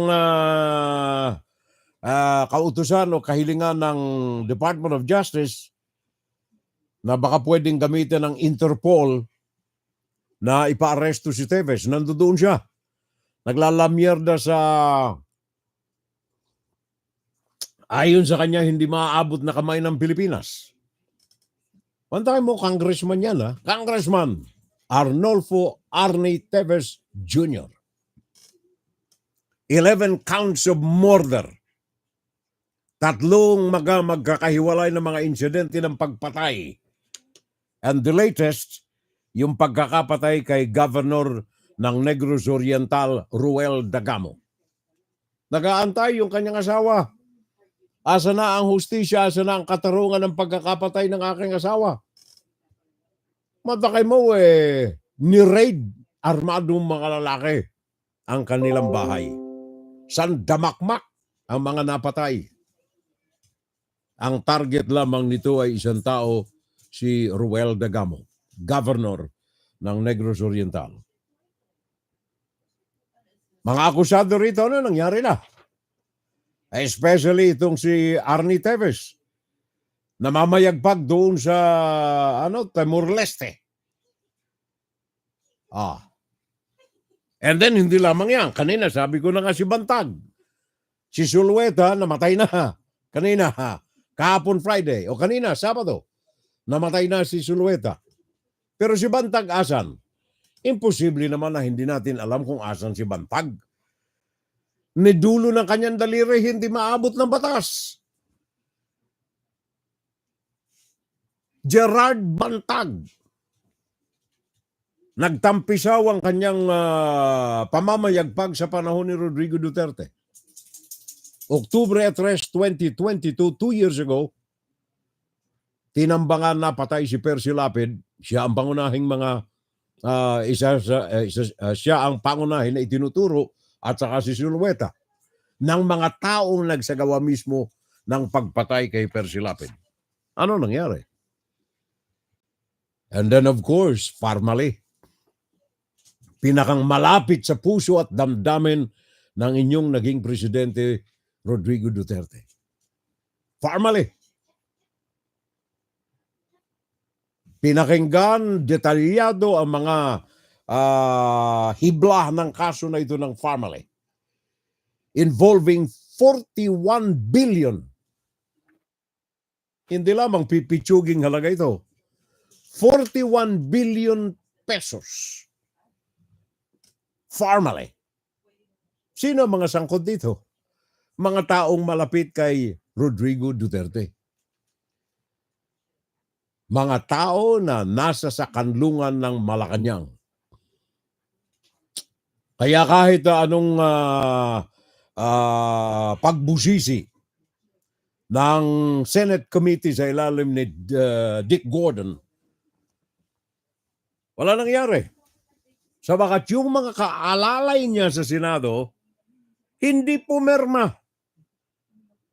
Kaya hindi naabot yung bilang ng mga signatures na kailangan upang ito ay maisakatuparan ng resulta ng investigasyon ng Senate Committee. Bakit? Again, sabagat, sabi ko na kanina, big time ang mga mambubudol sa gobyerno. Big time. Maging yung mga taong qualified sa kaso ng treason, hanggang ngayon nambubudol pa rin. Ang masaklap nito, yung mga kababayan natin walang magawa. Paralisado. Sabagat kontrolado ng mga mambubudol ang takbo ng katarungan sa bansa. Formally na lamang kapitbahay, anong nangyari na? Formally. Formerly na ang nangyari. Sino mga sangkot dito? Michael Yang. Economic advisor yan ng inyong naging presidente. Michael Yang. Nationality, pure-blooded Chinese Communist Party member. Michael Yang. And then Lloyd Christopher Lau, Budget Undersecretary sa ilalim ng administrasyon ni Rodrigo Duterte. And of course, ang inyong Health Secretary, Francisco Duque, at iba pa. Nadugas ang gobyerno ng 41 billion. At dito lamang sa pandemic, 10 billion. Pandemic lamang, ha? From 2020 to 2021, 10 billion ang nadugas kay Juan de la Cruz. And then umusad ang mga panahon, umusad ang mga paglaganap ng Xi Jinping Wuhan coronavirus. Nabuo ang family. Sa kapital na 260,000 lamang, nabuo ang family. Nakipag-deal sa gobyerno. Nakaduga sa gobyerno ng 41 billion. Ano nangyari? Wala. Sino ang mga nandito mga pangalan? Lloyd Christopher Lau. Sino ito? Undersecretary, Procurement Services Department of Budget and Management, PSDBM. Rodrigo Duterte, President. Hindi lamang yan. Warren Leong. Ano nangyari kay Warren Leong? Matakay mo, naging miyembro pa ng ng Justice Department? Matakay mo yan. Saan ka nakakita ng ganyan? May mga kaso ito, mga pure-blooded na mga Chinese ito. Lincoln Ong. Chinese din. Direktor ng family. Huang Chuyen. Presidente ng family. Asa na itong mga ito? Meron bang nakasuhan sa mga ito? Sa kabila ng laking halaga ng pera na nadugas kay Juan de la Cruz? Wala. Bakit? Sabagat yung mga mambubudol sa atin, protektado naalala ninyo, hindi lamang yan, yung mga magnetic lifters. Sino mga sangkot dito? Mga big time na mga pure-blooded na mga Chinese. Kaya lamang yung mga mambubudol sa atin, ligtas. Sabagat meron tayong umbrella of political dynasties. Yun ang masaklap riyan ay, pag pinasok na tayo ng mga political dynasties, bulag, pepe at bingina. Kaya maipaalala ko lang sa ating mga kababayan, tingnan ninyo itong nangyayari ngayon sa Russia, sa China, sa North Korea. Ang Russia, pinagmamayagpagan nila na sila ang unique democracy sa daigdig. Sabi nila, unique democracy sa daigdig. In fact, may election sila ngayon. Simula 3 days yan Simula ngayon, Sabado at saka Linggo. Election. Sa Russia. Magtatapos bukas Sunday. 3-day election. Pipili sila ng presidente. Sabi ni Vladimir Putin, ang demokrasya ng Russia ang the best in the world. Saan ka nakakita the best in the world na demokrasya na ang kandidatong pagka-presidente iisa lamang? Vladimir Putin, walang iba. Asan yung mga opposition nila? Patay na. Di ba naalala ninyo yung number 1 na opposition na ibinilanggo ng Kremlin? Patay na. Wala na. Wala nang makapagsasalita ng laban kay Putin. And then, ano yan, yung double session ng China na ginawa nitong nakalipas na ilang araw lamang. Preparasyon sa pagpili rin ng mamumuno ng China for the next dekada. And of course, nakita naman ninyo ang sole ownership ng North Korea. Bakit umabot sa ganito itong kalagayan ng kanilang mga gobyerno? Dahilan na rin sa mga pepe, bulag at bingi na mga mamamayan. Gusto ba ninyo mangyari sa Pilipinas yung ganyan? Kung hindi kayo magsasalita, napakaiksi ng memory natin eh.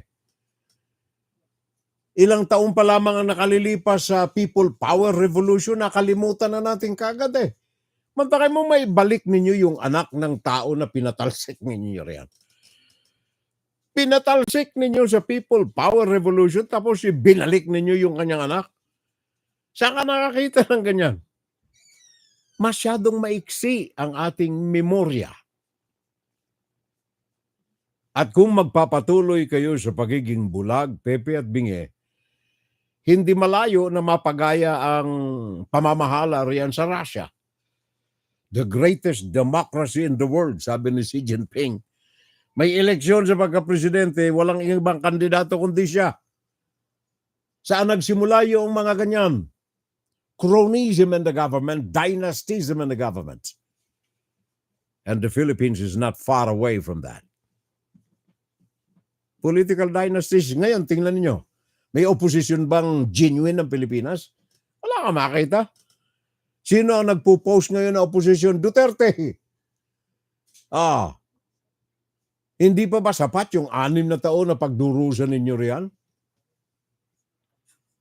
Ngayon sa ilalim ng pamamahalin ni Marcos, ang maganda na lamang, ang isang magandang bagay lamang dyan na nasilip natin, itong pagkambyo ng administrasyon palayo sa sosyalistang forma ng gobyerno.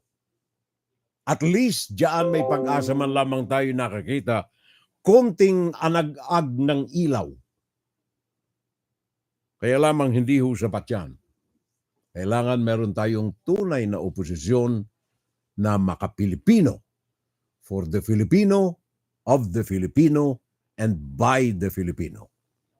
Otherwise, ito pong pagkakabudol sa atin ay tuloy-tuloy, big time. Habang ang mga Budolero ay nakalalaya. At habang ang mga Pilipino ay mga bulag, mga pepe at saka mga bingi. Even to those who are qualified for treason.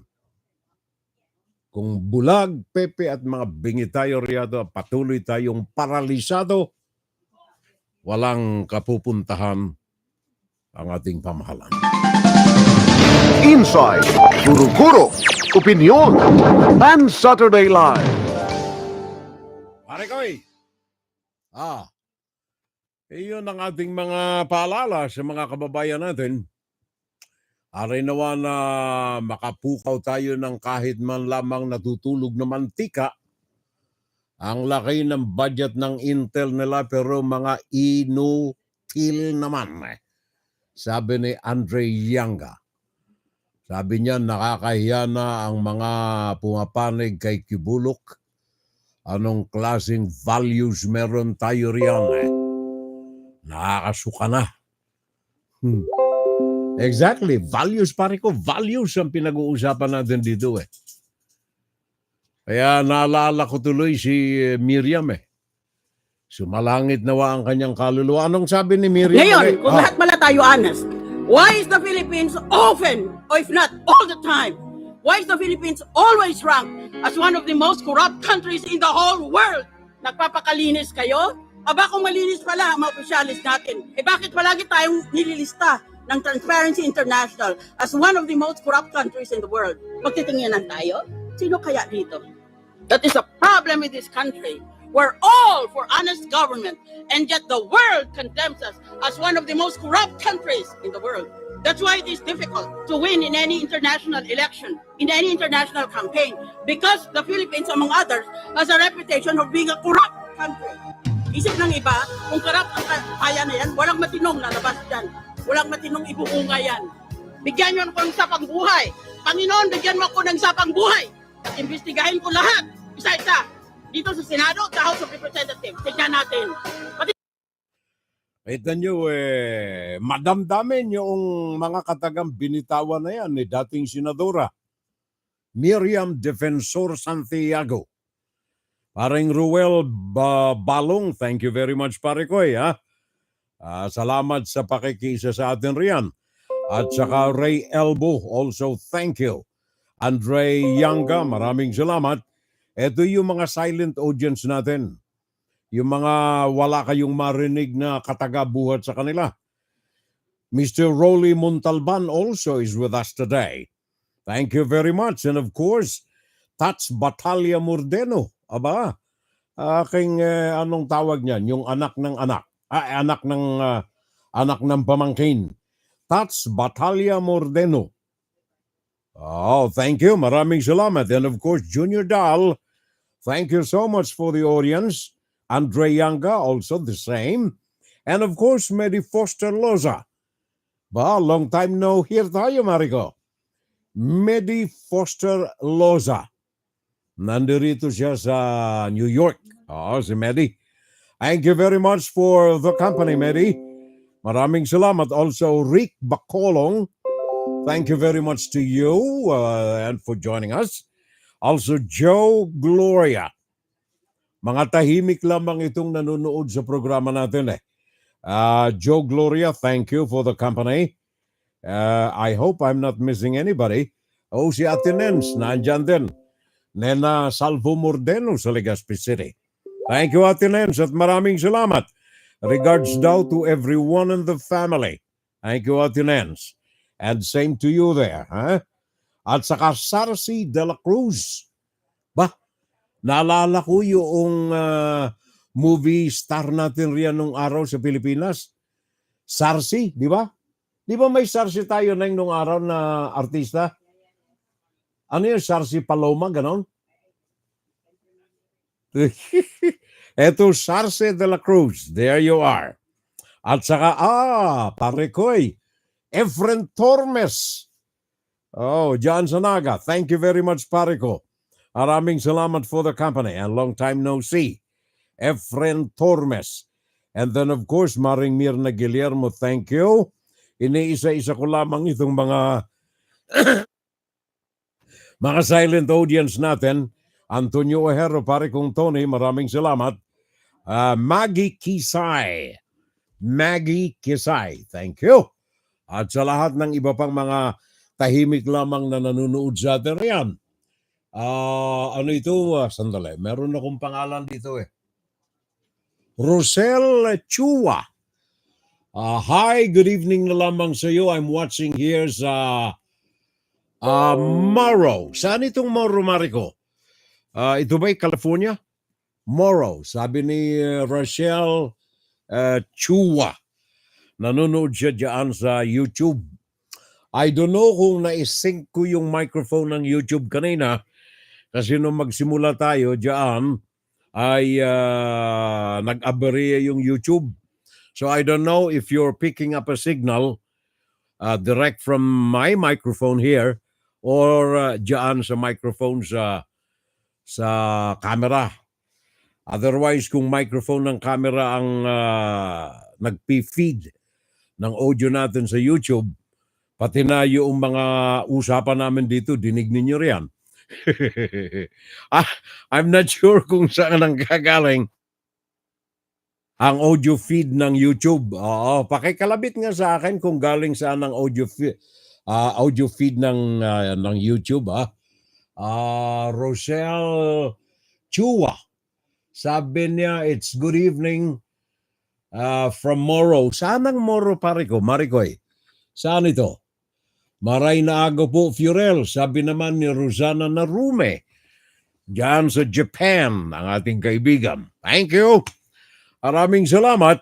Sir Fiorel, pakibati na po lamang ng happy birthday si Kuya Noel Dimalanta. Aha, kapatid niya. Kapatid ni Leonor Curata, si Noel Dimalanta. Sabi niya, happy birthday na lamang sapagkat birthday nito sa linggo Marso 17. Aba, bukas, Maricoy. Thank you. Happy birthday sa iyong kapatid riyan. Noel Dimalanta. All right. Thank you. Maraming salamat.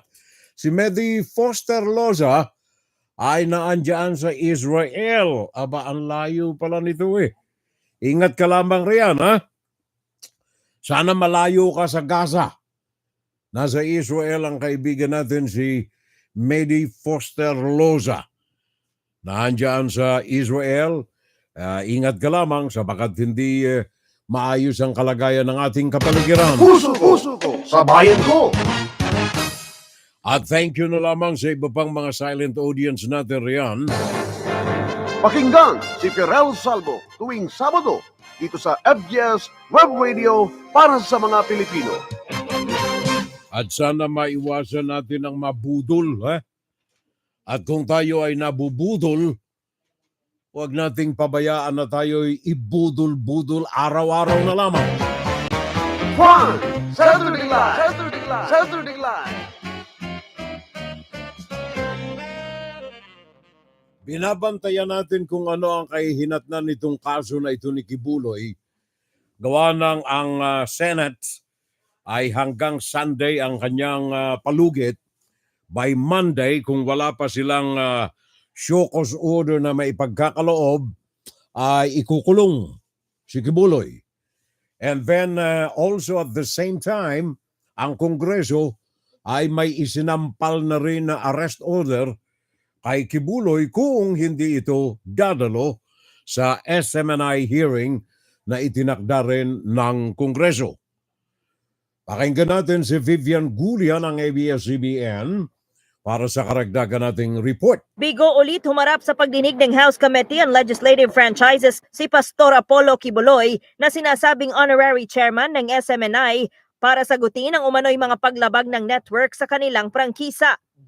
Yan ay kahit 3 beses na itong inimbitahan at pinadalhan pa ng sabina. Paliwanag ng abogado ni Kibuloy, 4 na taon nang walang kinalaman ang kanyang kliyente sa operasyon ng SMNI.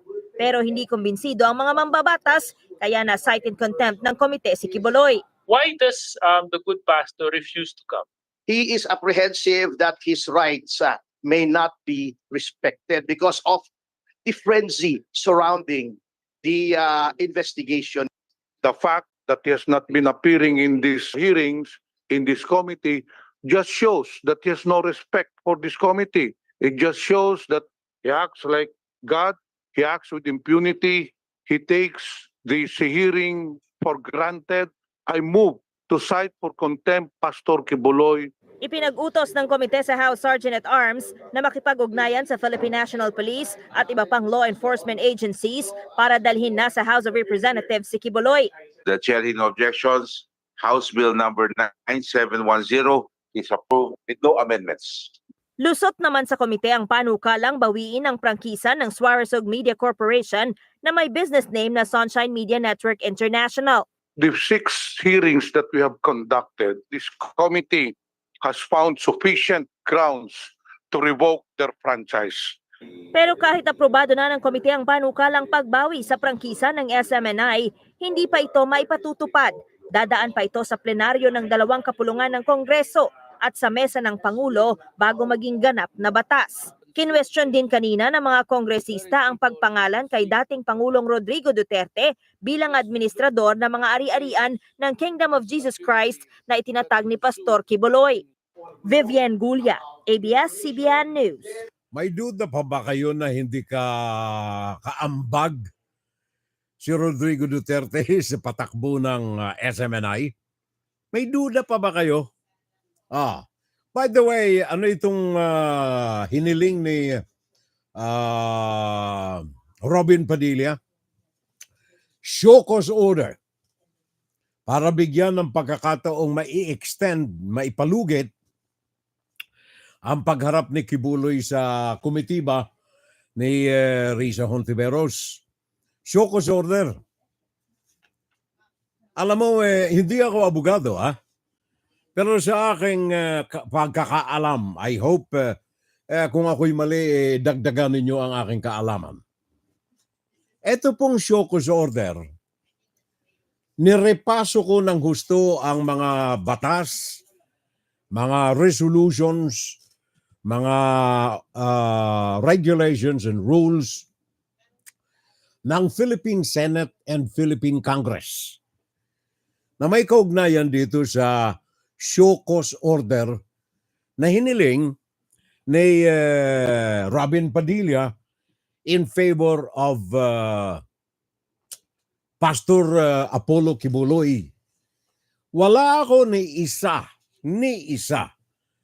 na natagpuan sa alinman sa mga batas, mga resolutions, mga rules and regulations, maging sa Kongreso o Senado ng Pilipinas, na pwedeng ipairal ang show cause order. Wala. Nada. Sa madali sabi, hindi applicable ang show cause order dito sa hearings ng mga committees ng Senado o kaya ng Kongreso. Tiningnan ko itong rules of procedure governing inquiries in aid of legislation ng Republic of the Philippines Senate Resolution number 5. Ito'y ginawa ito ang sinusunod ngayon sa Senado. Ginawa ito at the time na ang Senate President si Juan Ponce Enrile. Noong panahon pa, ni isa rito ay walang binabanggit sa reglamento na ito. Ni isa rito ay walang binabanggit na pwede kang humingi ng show cause order sa isang inimbitahan na panauhin ng Senado o ng Kongreso sa investigasyon in aid of legislation. Tiningnan ko rin ang definition itong show cause order. Ito'y ginagamit lamang ng korte. Remember, ng korte lamang ang gumagamit nito at hindi itong mga Senate hearings na ito. Sabagat ang Senate committees ay hindi ho korte.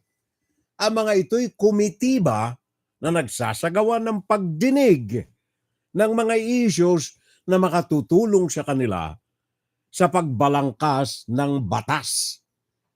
Etong show cause order, tiningnan ko rin itong mga batas dito sa Amerika, sa mga rule of courts dito sa Estados Unidos. Etong show cause order na ito ay para lamang ito sa mga huwes.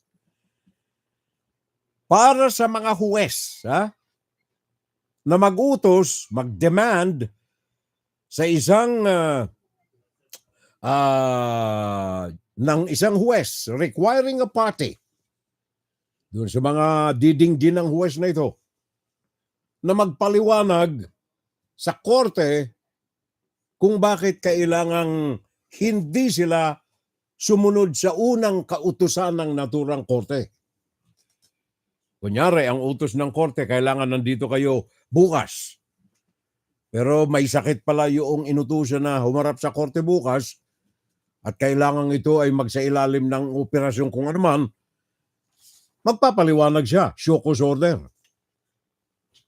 Pero dito sa Senado natin, paulit-ulit kong binasa itong Senate Resolution number 5, Rules of Procedure Governing Inquiries in Aid of Legislation. Ni isa, wala dyan na nagabanggit na pwedeng ang komitiba ay magkaloob o kaya hilingan ng show cause order ng alinmang partido na inimbitahan na humarap sa kanilang committee hearing. Kita na niyo? So ito ginagawa ito dahilan na naman dyan sa ang tao na sangkot ay nagpahiram ng helicopter kay Robin Padilla at saka kay Sara Duterte at Digong Duterte na nagpagamit ang si Kibuloy ng mga helicopter sa kanila, ng eroplano, sa kanilang mga panahon ng paglamyad na kung saan-saan sa bansa. Kaya nakalimutan na ni Robin Padilla na kaya siya nakaupo bilang senador sabagat ibinoto siya ng tao. At nakalimutan ni Sara Duterte na siya ay kaya nakaupo dyan bilang vice-presidente sabagat hindi siya ibinoto ni Kibuloy kundi ibinoto siya ng taong bayan. Nakalimutan ng mga ito ang kanilang mga sinumpaan sa kanilang mga tungkulin dahil lamang kay Kibuloy. Nakita ninyo? Ano yung sabi ni Sara Duterte? Ayoko na, tama na. Ayoko na ng tinig ni Sara Duterte. Ayoko nang mapakinggan. Ngayon, itong si Rodrigo Duterte, medyo hindi makatulog ng maayos ngayon. Mareko, ha? Hindi na makatulog ngayon ng maayos si Rodrigo Duterte gawa ng inaantay na lamang ng Interpol, International Police, ang order ng ICC, International Criminal Court, na hulihin siya, Rodrigo Duterte. Dahilan sa mga pagpatay na naganap from November 2011 as mayor of Davao City hanggang sa mga pagpatay ng siya ay presidente ng Republika ng Pilipinas. Gaano katakot ngayon ang nadarama ni Rodrigo Duterte? Pakinggan ninyong maigi ang kanyang tinig. Ito, ibibigay ko sa inyo. Kayo na ang humusga. Ganito yan. I would like the President to seek the advice of his legal counsel. Kung ano yung sabihin niya sa mga abogado niya, sa Malacanang, sundin niya. Ako, I can take care of my own. Pakinggan ninyo, ha? Kaya kung walang editing yan. Ang tagal. Wala na siyang masabi. Kaya kung saan ba yung ICC na yan? Kaya pasalbid sa mungyawa mo. Anong pakialam nila? Nandito ba sila? Na nila.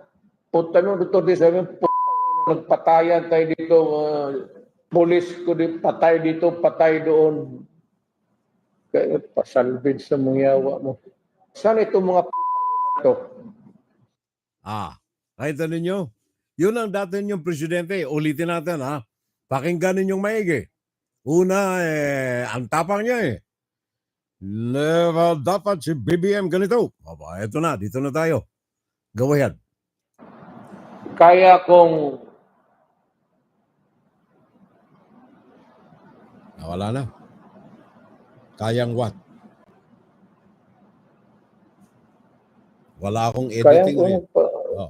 Saan ba yung ICC na yan? Kaya pasalbid sa mungyawa mo. Anong pakialam nila? Nandito ba sila? Na nila. Puta mo, Dr. D, sabi, nagpatayan tayo dito, pulis ko din, patay dito, patay doon. Kaya pasalbid sa mungyawa mo.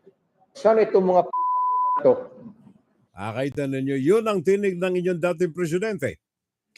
Kung hindi siya masyadong nayayanig ngayon sa takot, sabagat hindi lamang siya ang nagbabanta na ipaaresto ng American government ng federal courts sa pamamagitan ng paggamit ng Interpol, kundi maging si Kibuloy. Si Kibuloy. Inaantay din ng maging ng Philippine government ng Department of Justice ng Pilipinas ang kautusan na manggagaling sa federal court na utusan ng Interpol na arestuhin si Apollo Kibuloy.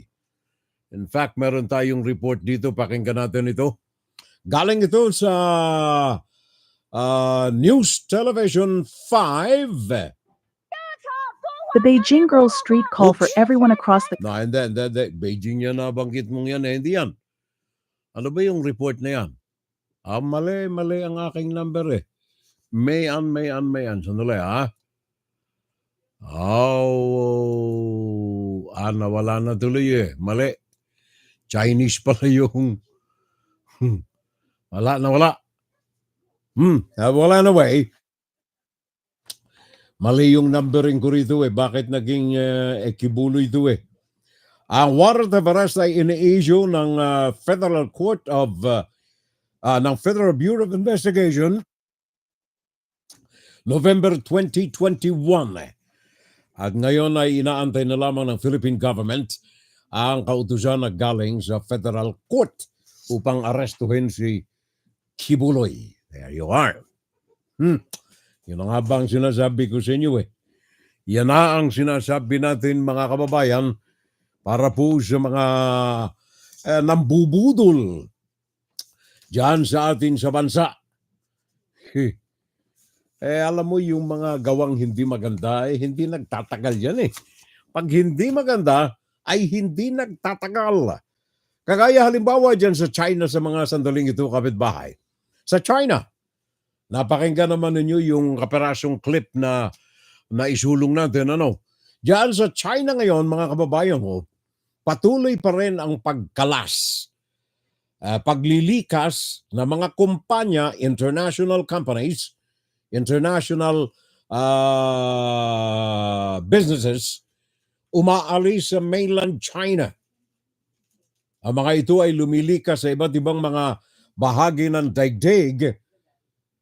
And of course, ang Pilipinas ay isa na sa mga kinukonsidera na likasan ng mga ito. Pakinggan natin itong report na ito from Hong Kong. Drawing their investments from China, leaving behind a trail of closed factories, deserted industrial zones, and millions of unemployed workers. Bridgestone has withdrawn from China and its Shenyang factory has closed. Another 1,200 people are unemployed, as the factory permanently closed on February 29, 2024. Another foreign tire company has departed from China, citing the downturn in the commercial tire market as the reason for the withdrawal. The fate of the 1,200 employees at the Shenyang factory is now uncertain. It is not surprising that the global economic landscape has been undergoing a significant transformation, marked by a gradual but noticeable shift of Western capital away from China. It's underscored by a recalibration of trust and strategic economic interests towards economies like India, Vietnam, the United States, and countries within the European Free Trade Association, EFTA. Dell, the world's third-largest computer manufacturer, will stop using chips made in China in 2024 and will produce them in factories outside China. It will move 50% of its production capacity out of China in 2025. Once, the largest footwear factory in Fujian, a subcontractor for major brands like Adidas and Nike, now lies in desolation as these companies move some of their production out of China. Donghuan Mingkuan Electronics, a foreign-funded large factory with thousands of employees, has relocated. The factory has now moved to Vietnam. The situation is getting worse. Many international companies, including major players like Foxconn and Samsung, are gradually closing down certain subsidiaries or branches. One Japanese company recently shut down its branch in Suzhou. Despite offering competitive benefits, these foreign enterprises are still opting to relocate. For now, more Chinese are unemployed. The sheen of the Chinese economic miracle has begun to disappear, particularly in the eyes of Western investors. Yan ang report na tinatanggap natin galing sa mga kaibigan natin dyan sa Hong Kong. Mga malalakas ang loob na ika nga ay magkaloob ng tunay na kalagayan ng ekonomiya ng mainland China. Ayon sa report na tinanggap natin, itong nakalipas lamang na buwan ng Pebrero, ang Bridgestone ay isinara total ang kanilang factory sa Shenzhen. Ang Dell, ang pangatlo sa pinakang malaking computer manufacturing company diyan sa China, ay nagsaraban na rin ang kanilang operasyon. Also, ang ilang mga factory sa Fujian, ang kagaya ng Adidas at saka ang Nike, nagsara na rin ang kanilang mga sangay sa Dongguan Mengkun Electronics kasama sa mga nagsara dyan sa lugar sa Shenzhen sa China. Yan ay ilalamang sa mga reports na mga natatanggap natin. Sa kabila nito, ang China ay unti-unting pinuputol nito ang data flow palabas ng kanilang bansa. Data flow. Sa madaling sabi, total, nawala na kayong makikitang katotohanan ng mga ulat galing sa mainland China. Yung kanilang mga link, yung kanilang mga ugnayan sa mga research organizations, mga universities sa labas ng mainland China ay pinutol na rin ng Chinese Communist Party. Ang aksyon na ito ay nakafocus sa financial and military aspect of the Chinese Communist Party. Ang mga foreign investors sa China also, ayon sa report na tinanggap natin, most especially American companies are at the losing end dahilan dito sa aksyon na ito na ginagawa ng mainland China. Kasama na rito ang mga kumpanya na kagaya ng Chevron, ng Tesla, na kung saan ay malaki ang mga negosyong ipinagkakaloob sa pamahalaan ng Chinese Communist Party dahilan sa kanilang mga operasyon sa naturang lugar. Also investments na mga ito ay pinutulan na ng komunikasyon sa kanilang mga mother companies dito sa Amerika. Alam niyo kung ganito ang ginagawa ng China?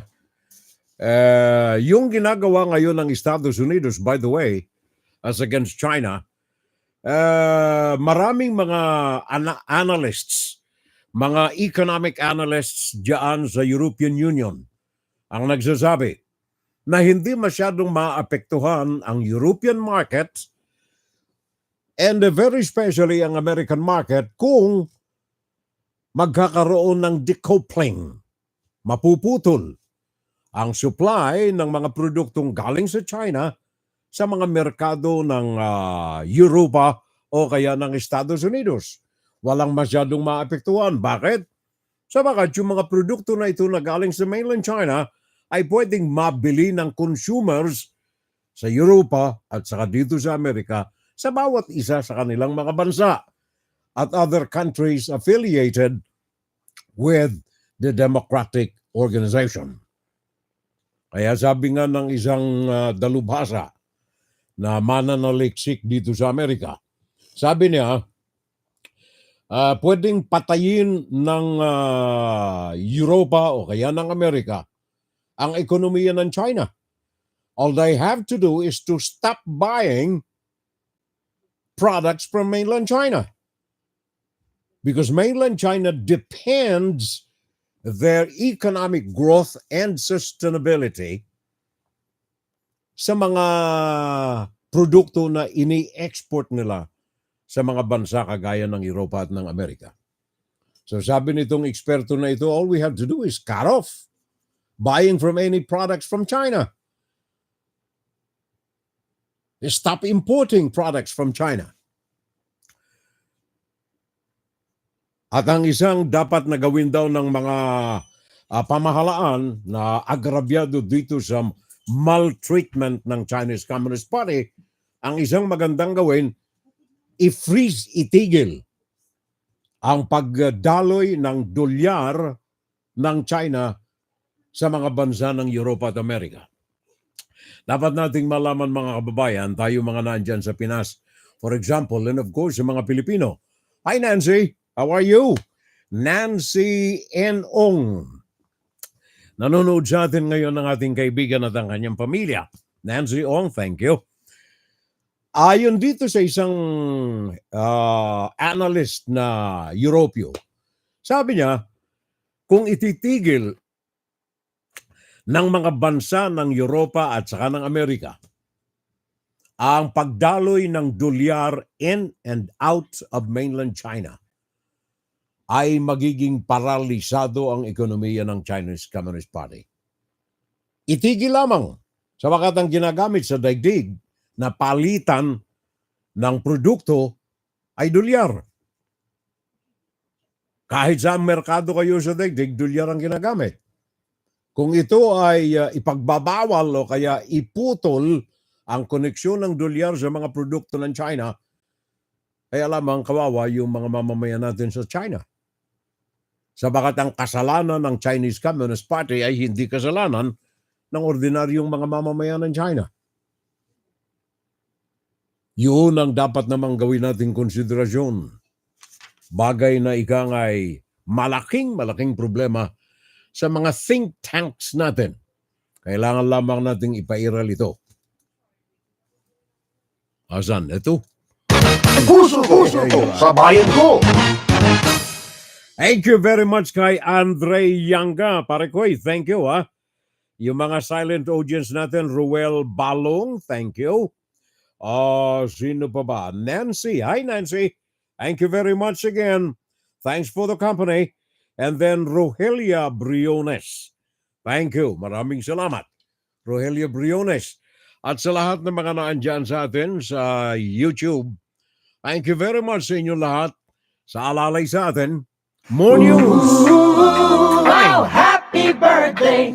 Ooh, wow, celebrate! We've been waiting all year to celebrate with you. That day is finally here, and so we sing for you. Ooh, wow, celebrate! Thank you. Ikaw ay bigyan muna natin ng buwang etong mga birthday celebrants natin. We have a lot of news coming up sa last segment ng ating Fun Saturday Live, mga kababayan. We'll be here until 1 o'clock noontime, U.S. Daylight Saving Time. Sabagat nagsimula tayo ng 10 o'clock, yan ang bagong oras natin dito sa mainland USA.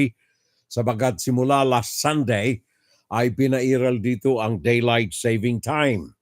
Kaya ang oras natin dito sa Amerika ay exactly the same diyan sa Pinas. The only difference is that it's evening in the Philippines and we are noontime here in the East Coast of the USA. Happy birthday! Sa mga may kaarawan sa atin, simulan natin noong araw ng Miyerkules, Marso 13, Mitch Moncan, Milcon Salvo, Malu Garcia. Yan ay mga celebrants natin noong 13, Marso, araw ng Miyerkules. At ang araw naman ng Huwebes sa 14, Flor Beza, Serna Salvo, Jenna Lee, Doc Alice. Si Doktora pala. Birthday noong Huwebes sa Doc Alice. Happy birthday, belated. Mark Salvo, Jojo Patinio Salvo, Maximo Parmo Salvo, at saka yung classmate namin ni Mrs. Emilia Efondo Durante. Kaarawan niya nitong nakalipas na araw ng Huwebes, si Emily Efondo Durante. Happy birthday, Marico. And then kahapon naman si Raul Villanada. Pare ko, asan ka? Tahimik ka riyan. Raul Villanada, kahapon ay kanyang kaarawan. Genagno, Lorenzo Caroche, Ira Bella Luna, Marico Garcia, Marilo Bendigo Christensen. Hi Malu, happy birthday kahapon. Marilu Bendigo Christensen. At saka ang classmate uli namin ni Mrs. Si Santos Albao Nicolas. Nicolas Albao, Nicolas Santos Albao. Classmate namin ni Mrs. ito. Thank you. Happy birthday kahapon.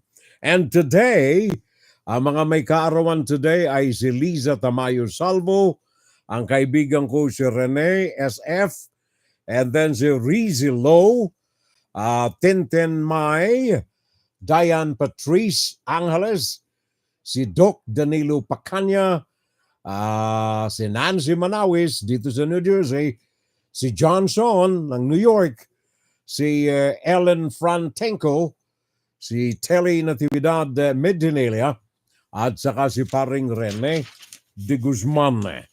Sila mga may kaarawan today, araw ng Sabado, mga kapitbahay. And tomorrow, Sunday, ang mga may kaarawan ay sina Sheila Fasumengo, Macario Guntang, ang aming PE instructor nung araw sa UNC. Naalaala ko tuloy si Mac. Hi, sir! Tomorrow, if you know bring bamboo, no more you.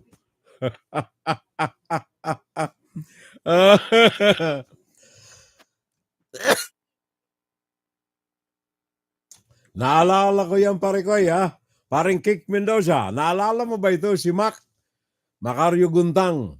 PE instructor namin ito nung araw, pero Olympic player to. Olympic player, si Mac Macario Guntang. Instructor namin sa physical education sa UNC. Naghahanda kami nung araw ng mga field demonstrations para sa Peña Francia Fiesta o kaya sa anibersaryo ng UNC. So nag-aaral kami.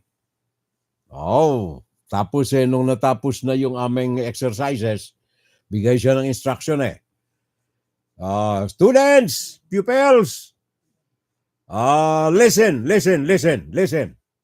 Okay. Tomorrow, you bring bamboo. If you know bring bamboo tomorrow, no more you. Hindi mawala sa isip ko yan pero paborito ko ito, si Mac Macario Guntang. Magaling itong PE instructor ng araw tomorrow, we will do exercises again. Tomorrow, you bring bamboo. If you know bring bamboo tomorrow, no more you.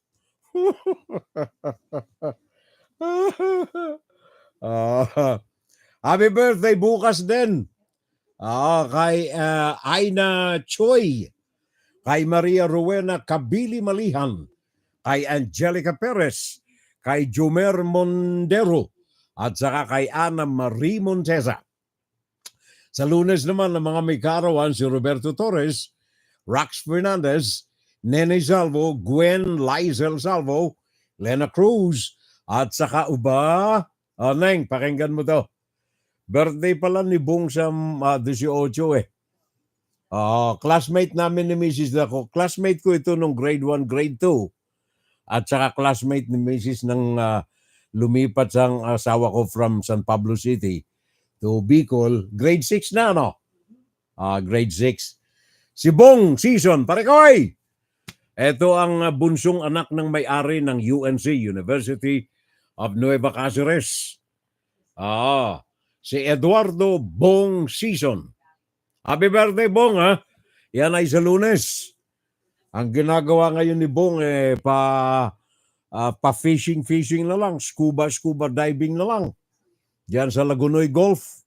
Dala yung kanyang speedboat. Bong Season. Happy birthday, pare koy.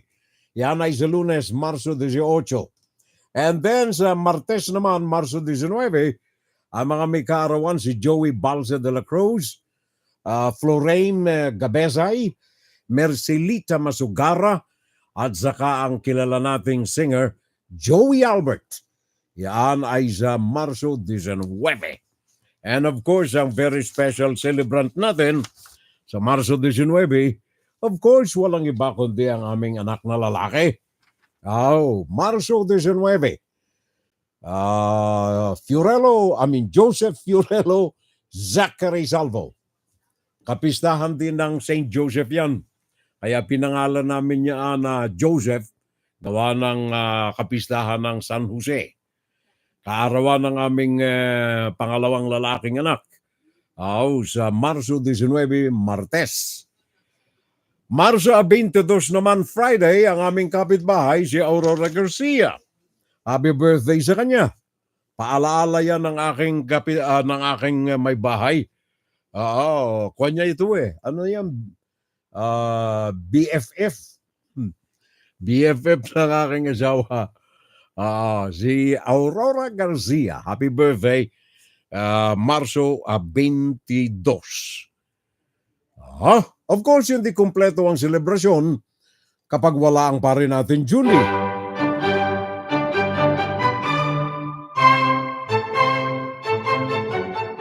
Sa mga residente at mga bumibisita sa Pampanga at Bulacan, kung may okasyon o wala man, kung ang hanap ninyo ay masasarap na breads, cakes, or pastries, tandaan ang pangalan.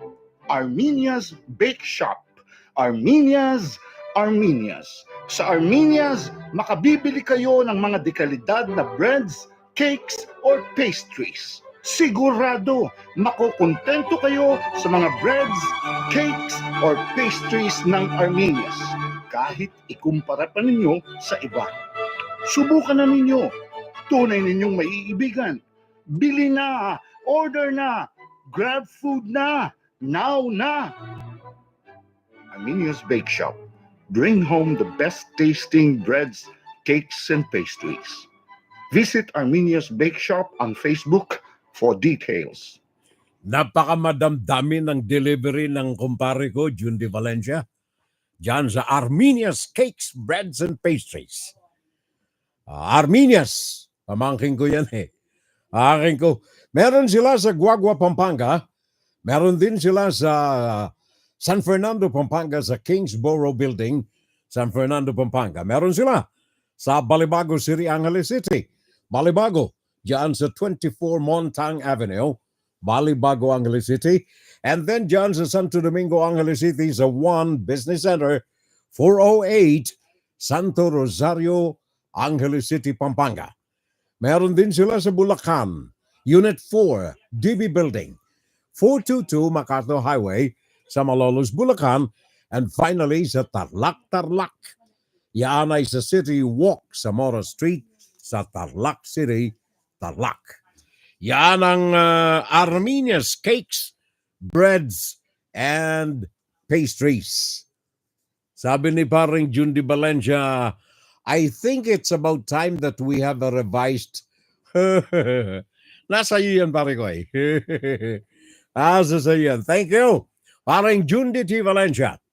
Sabi ni Rogelia Briones, I'm watching from Dumont. Aba, nandito lang sa New Jersey. Si Rogelia Briones. Anong palayaw sa iyo, Rogelia? Para naman medyo, kumbaga, meron tayong attachment eh. Pangit pakinggan pag buong pangalan eh. Alam mo naman tayo mga Pilipino, mahilig tayo ng palayaw, ano? Rogelia Briones. Taga rito siya, malapit lamang sa amin sa Dumont, New Jersey. Meron akong naibenta riyan na bahay sa Dumont eh. Oh, magandang area yan. Mga average and above average income group ang Dumont. Oh, Dumont, New Jersey. Late na po ako sa sabi ni Rogelia Briones. It's okay, walang problema. Kasi nag-walking exercise pa ako. Nice weather kasi dito sa New Jersey. Pakigreet na rin ang aking ate, Ate Dolly. Sabi niya, happy birthday na lamang diyan sa Pinas, galing sa iyong kapatid Rogelia Briones. TY na lamang daw. Kaya happy birthday na lamang kay Dolly. Yung apelyido, Mariko, anong apelyido ni Dolly? Briones din ba? Tsaka sabi ni paring Jundi kay Zach, sa aming anak, happy birthday na rin daw from Valencia family. Thank you very much. Maraming salamat. At saka kay Bong. Bong season. Sabi pa rin ni paring Jundi, makikibati na rin daw siya. At saka si Nancy Ong. Thank you, Nancy. Maraming salamat again. By the way, naalala ko si Nancy eh. An evening with distinguished women. Ito ay galing ito sa Philippine Consulate Office namin dito sa New York. Sabi ng aming Philippine Consulate Office, in commemoration of the National Women's Month, the Philippine Consulate General in New York invites you to an evening with distinguished women. And this will be held this coming March 21, Wednesday at 6 o'clock in the evening at the Philippine Center, 556 Fifth Avenue, New York City, New York. Awarding ba ito ng mga distinguished women? Sabi dito, the Distinguished Women event is held by the Philippine Consulate Office in New York City annually to feature notable Filipino and Filipino Americans who continue to raise the image of Filipinos in the United States and serve as inspiration for empowering young Phil-Ams to reach their full potentials. Yun ang sabi. Naka-English kasi. Galing sa Philippine Consulate Office. Yan ay Miyerkules. Ano oras ba? Sandali. Miyerkules. 6:00 ng gabi sa konsulada. Yan ang kalatas na galing sa atin Consulate Office. Ngayon, tayong mga kababayan kong mga Pilipino, huwag kayong gagamit ng TikTok. Huwag kayong gagamit ng TikTok. Teka, sandali. May message dito si Rogelia Brones. Alias ko lamang po yan, yung Rogelia. My nickname po ay Baby because bunso po ako. Dolly Awid. Dolly Awid pala. Ayoko pong ilagay ang real name sa Facebook kasi ang dami pong mga budol-budol at fake news. Okay. Thank you very much, Rogie. Maraming salamat. Now, dito tayo sa TikTok. Speaking of budol, dito sa Amerika, ang aming kongreso rito nung araw ng Miyerkules, Marso 13, ay nagpasa ng isang panukalang batas, a bill, na kung saan ay magiging sanhi ito sa pagbabawal nationwide sa kabuuan ng Amerika, from mainland USA to Alaska to Hawaii. Ipagbabawal na ang paggamit ng TikTok kung may kondisyon, kung ang Chinese-based owner nito ay hindi ibenta ang kanilang mga shares sa total American ownership. Tandaan niyo yan. Yan ay pasado na sa Kongreso, binutuhan noong araw ng Miyerkules. Yan ay pinaabot namin sa inyo ngayong araw na ito ng Sabado, sabagat mahalaga po yan sa ating mga kadugong mga Pilipino na nakatira dito sa Estados Unidos. 2/3 being in the affirmative, the rules are suspended, the bill is passed, and without the objection, the motion to reconsider is laid on the table. Wednesday, lawmakers in the U.S. House passing the Protecting Americans from Foreign Adversary Controlled Application Act, a bill aimed at forcing ByteDance, the parent company of TikTok with strong connection to the Chinese government, to sell its shares. And if it doesn't, TikTok would be banned on all U.S. devices. Now recognize an overwhelming vote, but not without lengthy conversation. This is not the first time that restricting speech has been pursued in the interest of national security. Some lawmakers say national security is a priority, and under current ownership, 170 million Americans are at risk of having their data stolen. The national security law of the PRC requires all Chinese organizations to, quote, support, assist, and cooperate with national intelligence efforts. Meaning ByteDance could be compelled to provide data to the Chinese government on every American user, while others say this bill hinders Americans' freedom of speech and puts some at a disadvantage if the app were to be banned. Scrolling on TikTok, you could find North Carolina Representative Jeff Jackson weighing in on the app just minutes after he cast his vote. A strong user of TikTok, but highlights the security issue it could bring. There's a serious concern that the Chinese government can influence what you see on your For You page. This is not the first time we've seen TikTok in the hot seat. The Trump administration tried banning the application back in 2020, but unsuccessful. Closer to home, CMS joining a lawsuit in August of 2023, which involves TikTok and other media companies, saying it has contributed to mental health challenges. It's creating problems with self-image and depression. Yan ang report na kinuha natin, may kaugnayan yan sa bagong resolution na pasado na sa Kongreso ang total na pagbabawal laban sa paggamit ng TikTok. Samantalang sa China, mainland China, ay nararamdaman na ngayon ng mga residente ng mainland China ang panghihigpit ng Chinese Communist Party laban sa kanyang mga mamamayan, at ito ay nagiging sanhi ngayon ng unti-unting pag-aalsa ng mga mamayan sa ilang mga kumpul ng mga lugar diyan sa mainland China.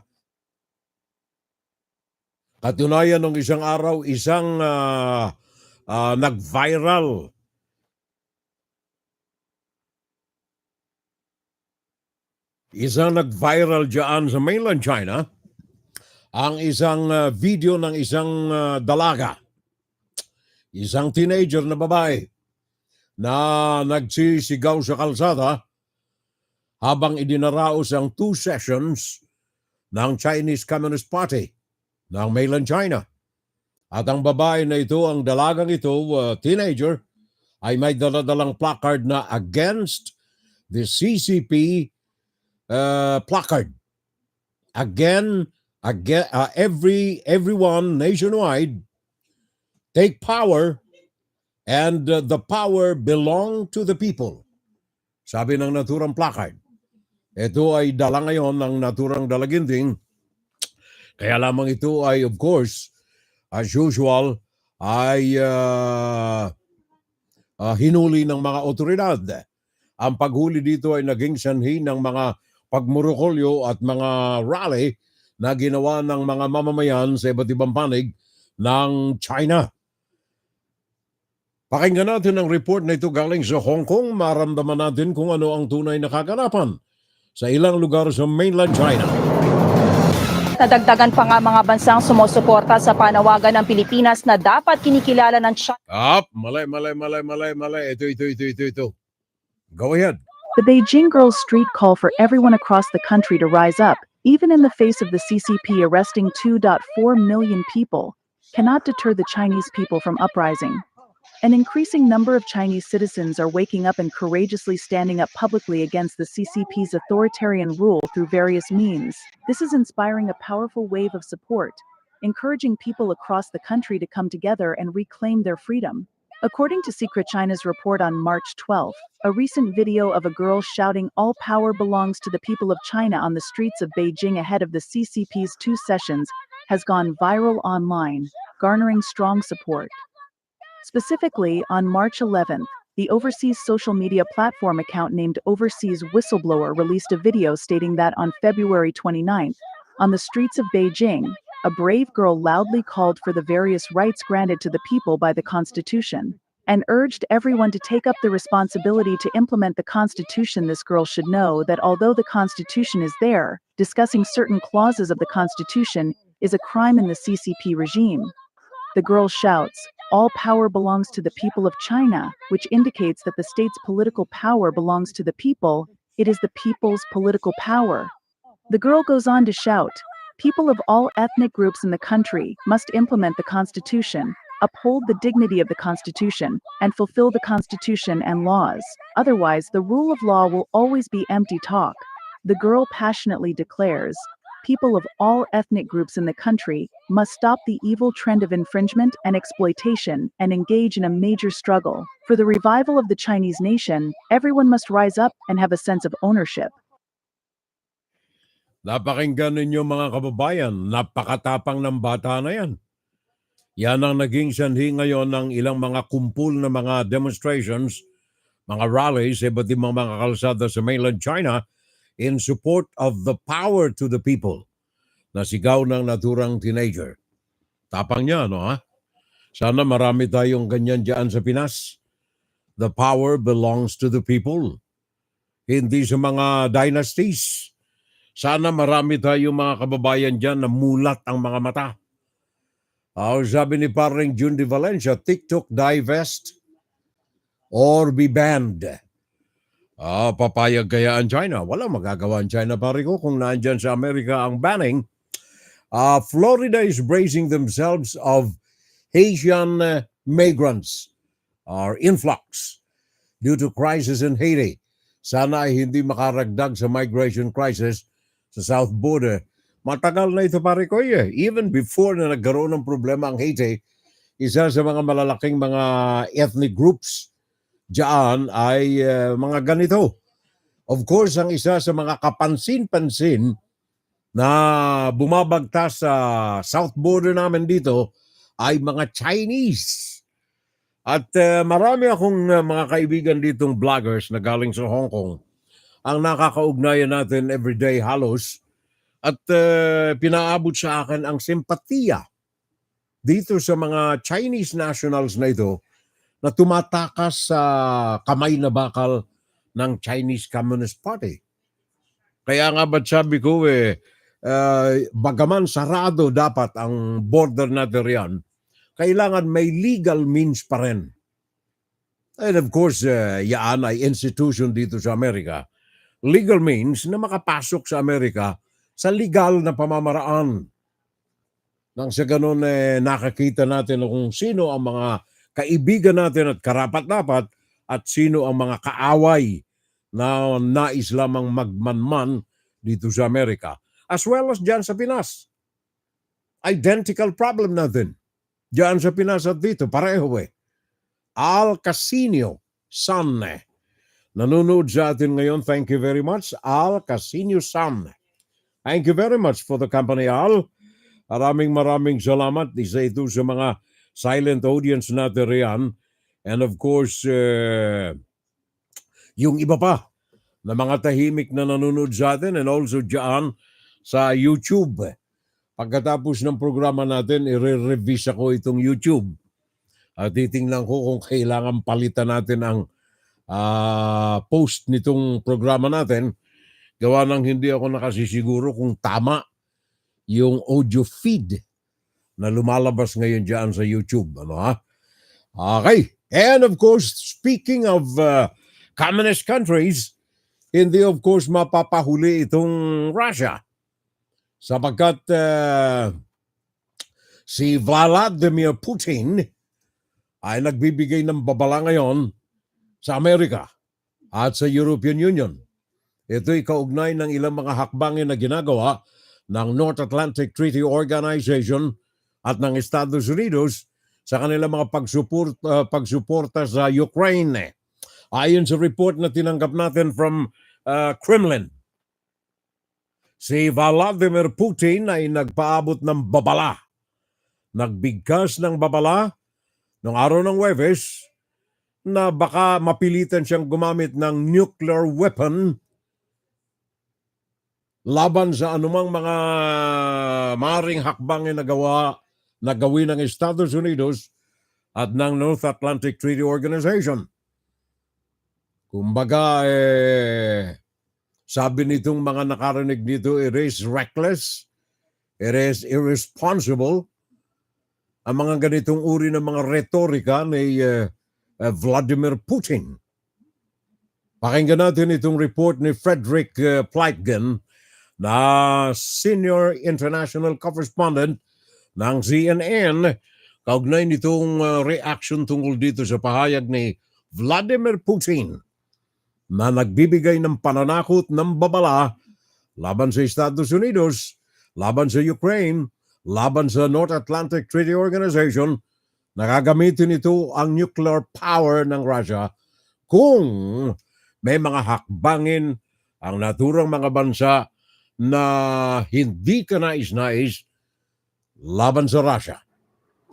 Well, first of all, I think it's key when he's making these nuclear threats, and I think you're absolutely right that obviously this interview happened just days before the Russian election is set to take place. The main day, of course, being on March 17th, but there is some early voting that's actually already going on in some places right now. So obviously trying to drive home the message that Russia, despite the fact that maybe things aren't going as well as they would have hoped on the battlefield inside Ukraine, of course, at the beginning of the full-on invasion of Ukraine, the Russians were talking about all this being finished in 3 days, and now we're more than 2 years on, and still Russian progress is slow at best.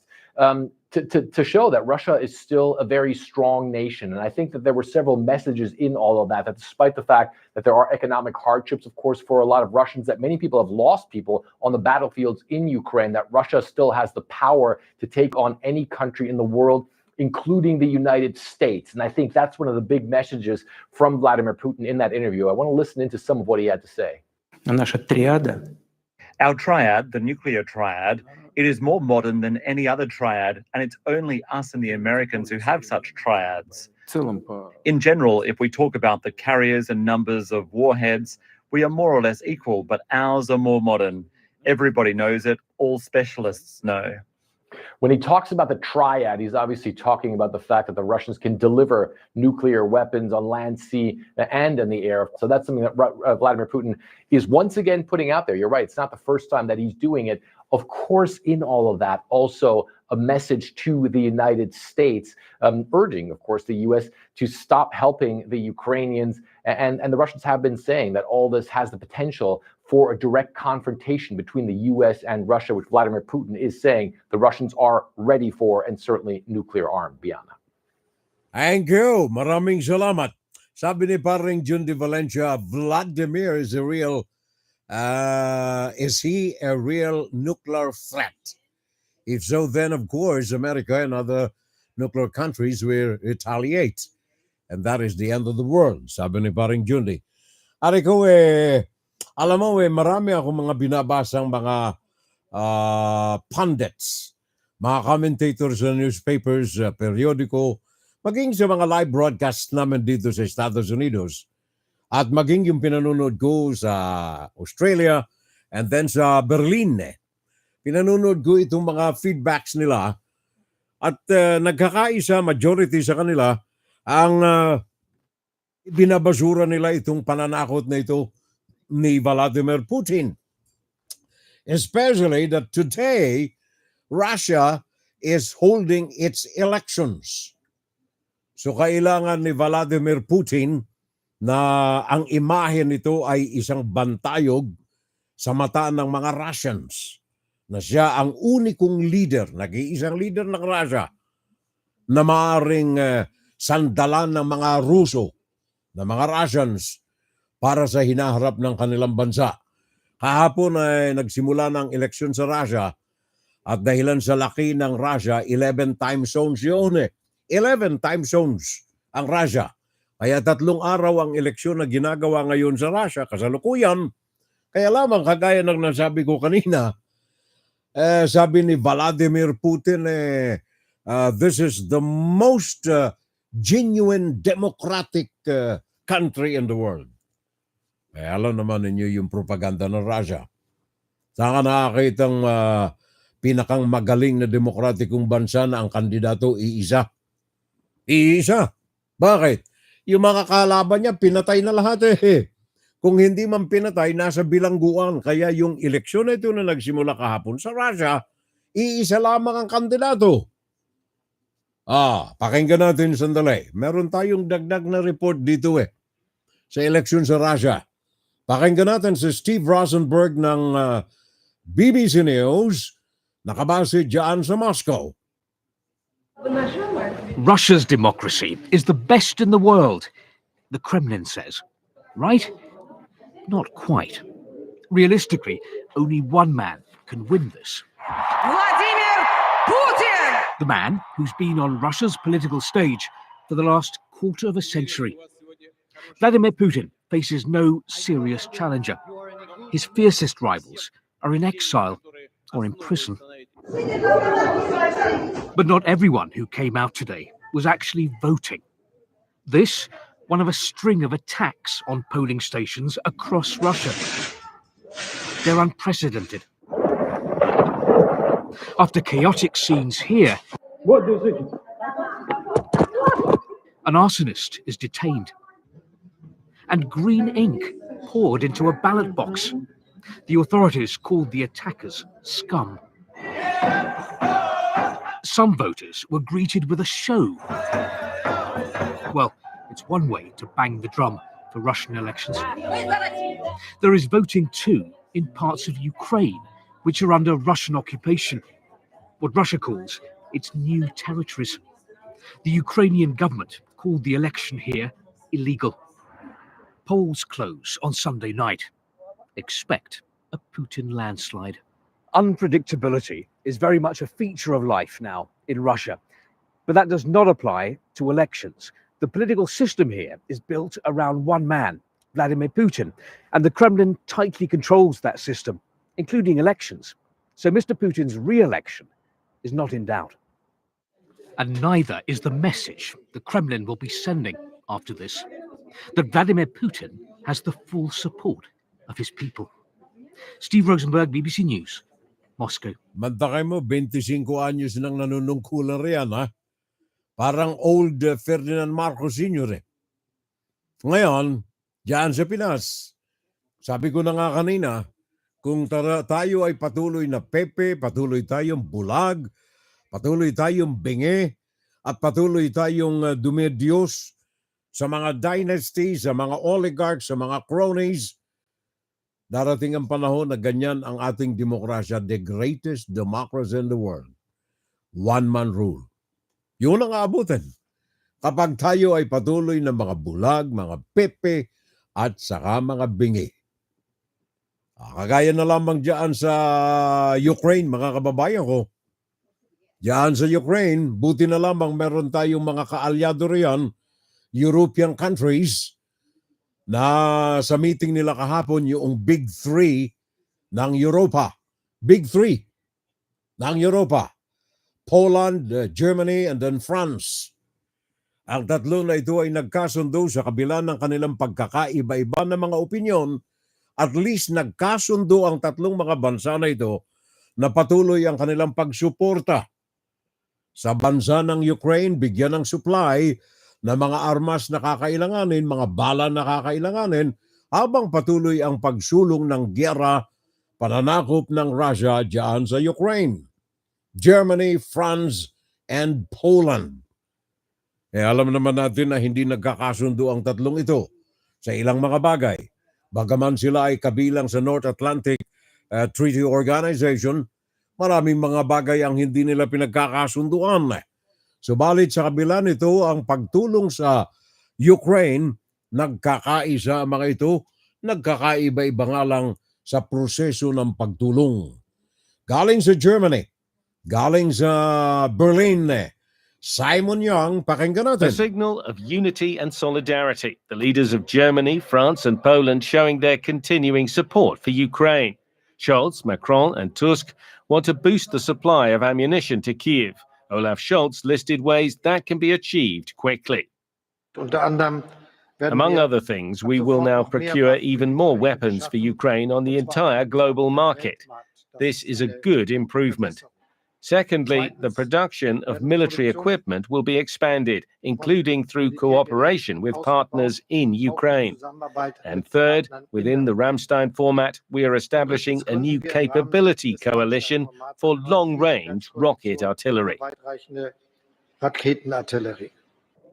Statements of intent, but little detail. We will continue to support Ukraine and its people for as long as necessary, and we will continue, as we have done since day one, never to take the initiative of any escalation.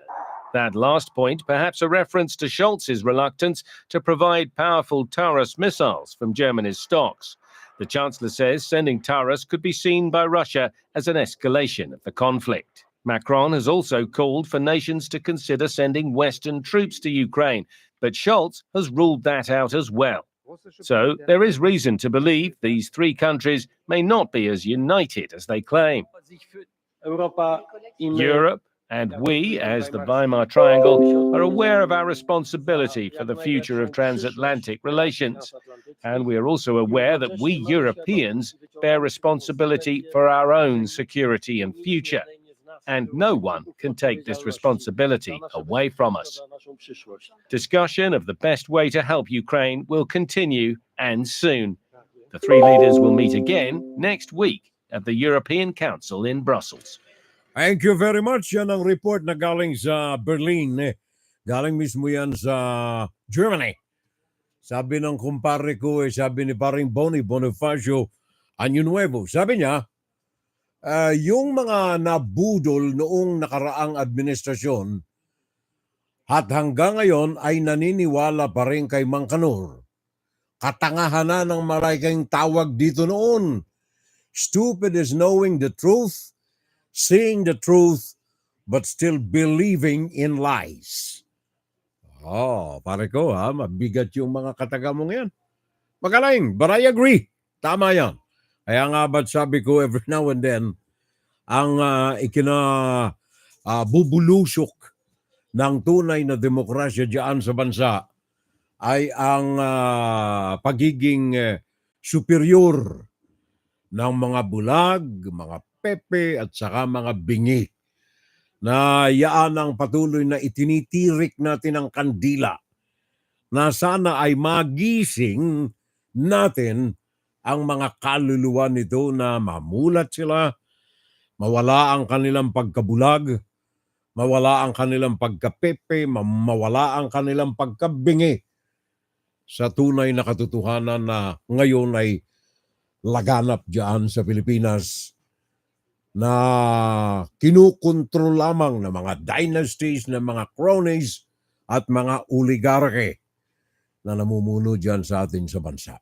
Ang isa pang dapat natin bantayan, pare ko paring June de Valencia, Russian election is 101% rigged. Totoo yan. Wala naman totoo riyan, pare ko, sa election dyan Sabi ko na nga, sinong kalaban ni Putin? Wala naman, nag-iisa. Ang isa pang dapat bantayan natin ang North Korea. North Korea, mga kapitbahay. Bakit? Sabagat nung isang araw, ang North Korea ay nagbabala. Nagbabala sila na pinaghahanda ang militar ng North Korea ni Kim Jong-un. Sabagat ayon sa kanyang mga kataga, ay kailangan magkaroon ng unification din ang North and South Korea. Kaya iniutos nito sa military na maghandang maigi. Paghandaan na maigi sabagat gagawin natin ang paraan na magkaroon ng unified Korea. Kaya lamang sabi ng ilang mga think tank, itong paghahanda na ito ay maaring may kaugnayan sa anumang mga kasunduan na maaring ganapin between North Korea, China, and then Russia.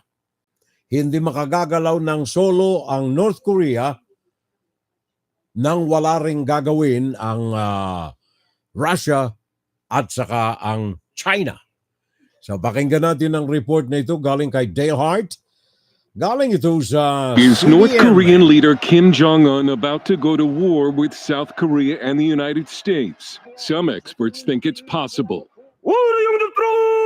Kim has ordered his military to prepare for the occupation of South Korea and is, according to some, engaged in frantic military development. And after South Korea and the United States began the Freedom Shield 24 exercises designed to deter a North Korean invasion, it only caused Kim to issue more threats of war.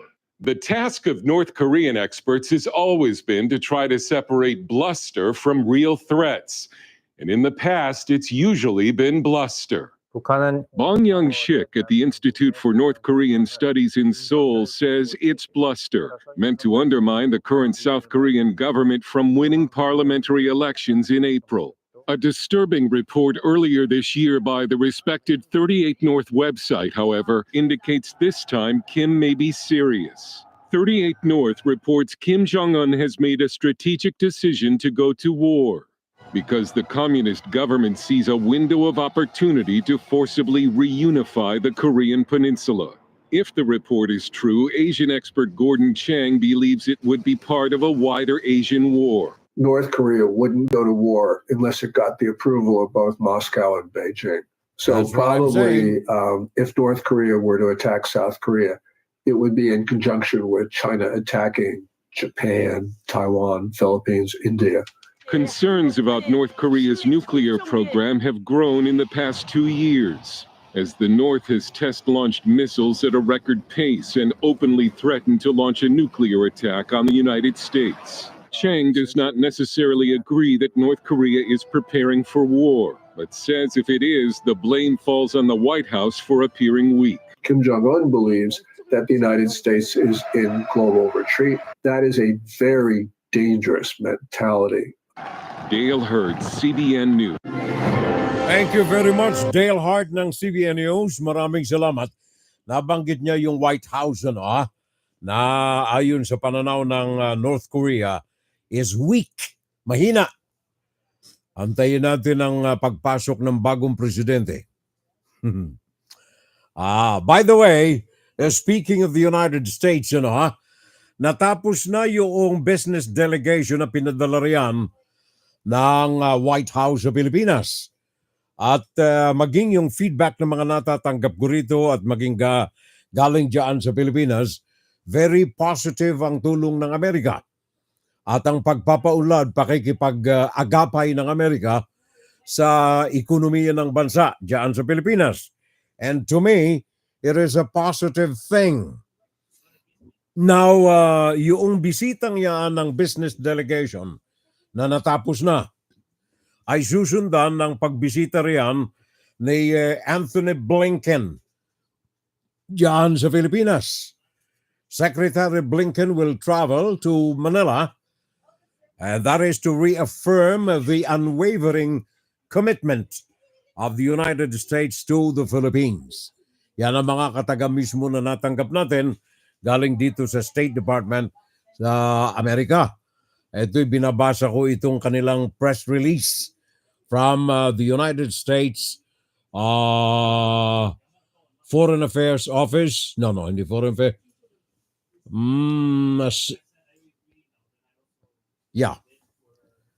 State Secretary Anthony Blinken. Ito dahilan dyan sa dalaw na nakatakdang gawin ng naturang sekretaryo ng Estado ng Amerika papunta dyan sa Pilipinas. Meron tayong report dito, samba yung report ko riyan. Galing ito, Lamesi. Pakinggan na lang natin. Meron akong dagdag na ulat dito tungkol dito sa pagbisita ni Blinken dyan sa Pinas. U.S. Commerce Secretary Gina Raimondo left the Philippines with over $1 billion worth of investments from her presidential trade and investment mission in the country this week. Among the companies investing are Microsoft and MasterCard. Focus on bringing 100,000 more learners with skills in AI fluency and cybersecurity very, very soon. Other companies, meanwhile, will expand their presence in the country, like private equity firm KKR, which will invest $400 million more in Pinnacle Towers, the country's largest telco tower operator. The firm already invested $1.7 billion in the Philippines in recent years. We've invested in a number of sectors here in the Philippines. We've invested in the healthcare industry via Metro Pacific Hospitals. We've invested significantly in infrastructure. We've invested in financial technology, Voyager, Pinnacle Towers, which is the largest independent tower co here in the Philippines. There are also possible investments in the energy sector. We're in talks to close a deal with the Boyde's Power. What our software does is it helps utilities innovate and make decisions up to 85% faster. We will be making this type of panel. We have customers all around the world waiting for it. People often ask me, hey, what about China? Why don't you just get it built there and ship it into the Philippines? With this panel, we actually beat the cost of the Chinese right now. UltraPass ID, meanwhile, has formed a partnership with the Department of Budget and Management and Now Corporation to improve cybersecurity. We can secure government and commercial systems with much more secure login authentication protocols. There's some challenges here in the Philippines. U.S. President Joe Biden's Export Council expressed optimism on the renewed economic ties between the two nations, saying there may be more investments. I think there's huge excitement about opportunities for American companies in the Philippines to invest, to hire people, to help upscale people. Aside from the 22 American companies who joined the trade mission, the Commerce Department said other companies have also expressed interest to expand in the Philippines, like Meta, and Vita Coco. Jackie Pascual, ABS-CBN News. FDS Report! Thank you very much. Maraming salamat. Juan, Saturday Live! And of course, yung mga resulta ng mga pagbisita ni Marcos sa Germany and Czech Republic ay nakalantad na sa mga pahayagan natin. So tingnan ninyo kung alin dito ang magiging mga kaganapan, alin dito ang mauuwi sa basurahan, alin dito ang mapapakinabangan ng ating taong bayan. Pakinggan si Pirel Salvo tuwing Sabado dito sa FGS Web Radio para sa mga Pilipino. Nasa sa inyo pong mga pagmanman ang kinabukasan ng ating bayan. Puso ko sa bayan ko. At sapagat ang oras natin ay laging limitado, kailangan lamang ang ating mga mata, ang ating mga tenga, ang ating mga bibig ay pagganahin natin for the Filipino people, of the Filipino people, and by the Filipino people. Para maging kapaki-pakinabang tayong mamamayan ng bansa. Tayo man ay naandyan sa ating lupang tinubuan o kung tayo man ay nasa labas ng bansa. Ano man ang ating mga kalalagayan sa buhay, mahalin natin ang ating lupang tinubuan, mga kapitbahay. Wala na tayong oras na as usual, ang ating hobby ay ginagawa natin kapaki-pakinabang sa ating taong bayan sa magitan ng pagkakalob sa inyo ng mga kailangan nating mga balita na malaman sa kapakanan ng ating mahal na Pilipinas. And of course, malaman natin din ang kuro-kuro, palapalagay, opinion, insights para sa ikabubuti ng takbo ng ating bayan. Until next Saturday, kapitbahay, maraming salamat po muli sa inyo lahat. Sa aking mga kaibigan riyan, mga kasama natin si FSL na walang humpay na nagtutulak sa atin na araw-arawin daw natin. Hindi pwede, pare ko eh. Kaya nga pinagdiinan ko na kanina, hobby lamang natin ito eh. Gusto lang natin maging productive ang hobby na ito sa kapakanan ng ating mga kadugong Pilipino. Sabi pa ng isang kaibigan natin, pare ko, Furel, sabi niya, Santa Makmak na itong mga vloggers natin kung saan-saan lupalop ng daigdig eh. Araw-araw sila. Sabi ko, bayano lang sila. Until next Saturday, kapitbahay, tomorrow is Sunday. Magsimba tayo. Huwag nating kaligtaan para sa ating espiritual na pangangailangan. Magsimba tayo. Bukas. Sa aming anak nga pala, 19, happy birthday ha. Joseph Fiorello Zachary. Happy birthday. Until next time, very productive hobby. Indeed, sabi ni paring Jundi Valencia, to the man, to the myth, and the legend. Ay ka pare ko sa mga bulada sa akin ha. Maraming salamat pare ko ha. Mabuhay daw ang FSL, sabi ni paring Jundi eh. At saka standing by sa audio ni Madam G. Okay, ang bansag sa asawa ko ni paring Jundi ha. Madam G. Ala na tayong oras. I love you mga kapitbahay. I love you FSL fans. I love you FSL community. Kagaya ng pagmamahal ko sa aking pamilya, of course. Kaya nga ba't sabi ko sa inyo, laging sa inyo, ang aking puso. Pakinggan si Pirel Salvo tuwing Sabado dito sa FGS Web Radio para sa mga Pilipino.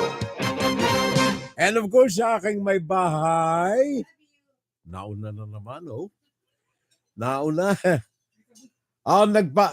Pumuporma ang aking asawa gawa ng nandito mga anak naming babae eh. Pioneer, are you still there? Oh, dyan. At saka may mga bisita kami, mga aso. mga bisita kami rito, 3, 4 na araw nandito yung mga yan, 5 araw eh. Gawa ng naglamyer na itong aming mga anak, si Marty at saka si Francis May sa Lisbon. Lisbon sila ha. Sa Portugal. Kaya sabi ko sa kanila, dapat kinumusta ninyo yung mga kamag-anak natin doon eh. Oo, sa Espanya. Kasama si Junior. Kasama si Junior. Nakakita ni Junior yung pagkakaiba ng Cuba at saka ng Lisbon, ano? parehong Spanish influence yun. Pareho, parang Pinas. Itong aming additional sa pamilya. Junior, kung ano nga yun? Baluktot ang dila ako kasi sa kanya eh. Consuego. Consuegra. Ha? Ano? Siyempre, ba? Para baka may matanggap ako mga messages dito, kilala ko yun.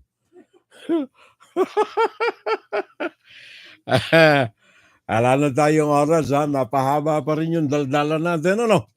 Thank you very much po sa inyong lahat. Tandaan lamang, kapitbahay. Tandaan lamang. Puso ko, sa bayan ko. Ayan ang sinasabi ko sa inyo lagi eh. At saka, ano nga yan? Juan, Saturday Live. And of course, ang inyo pong abang lingkod. Bye-bye! Pakinggan si Pirel Salvo tuwing Sabado dito sa FBS Web Radio para sa mga Pilipino. Until next time, thank you for the audience.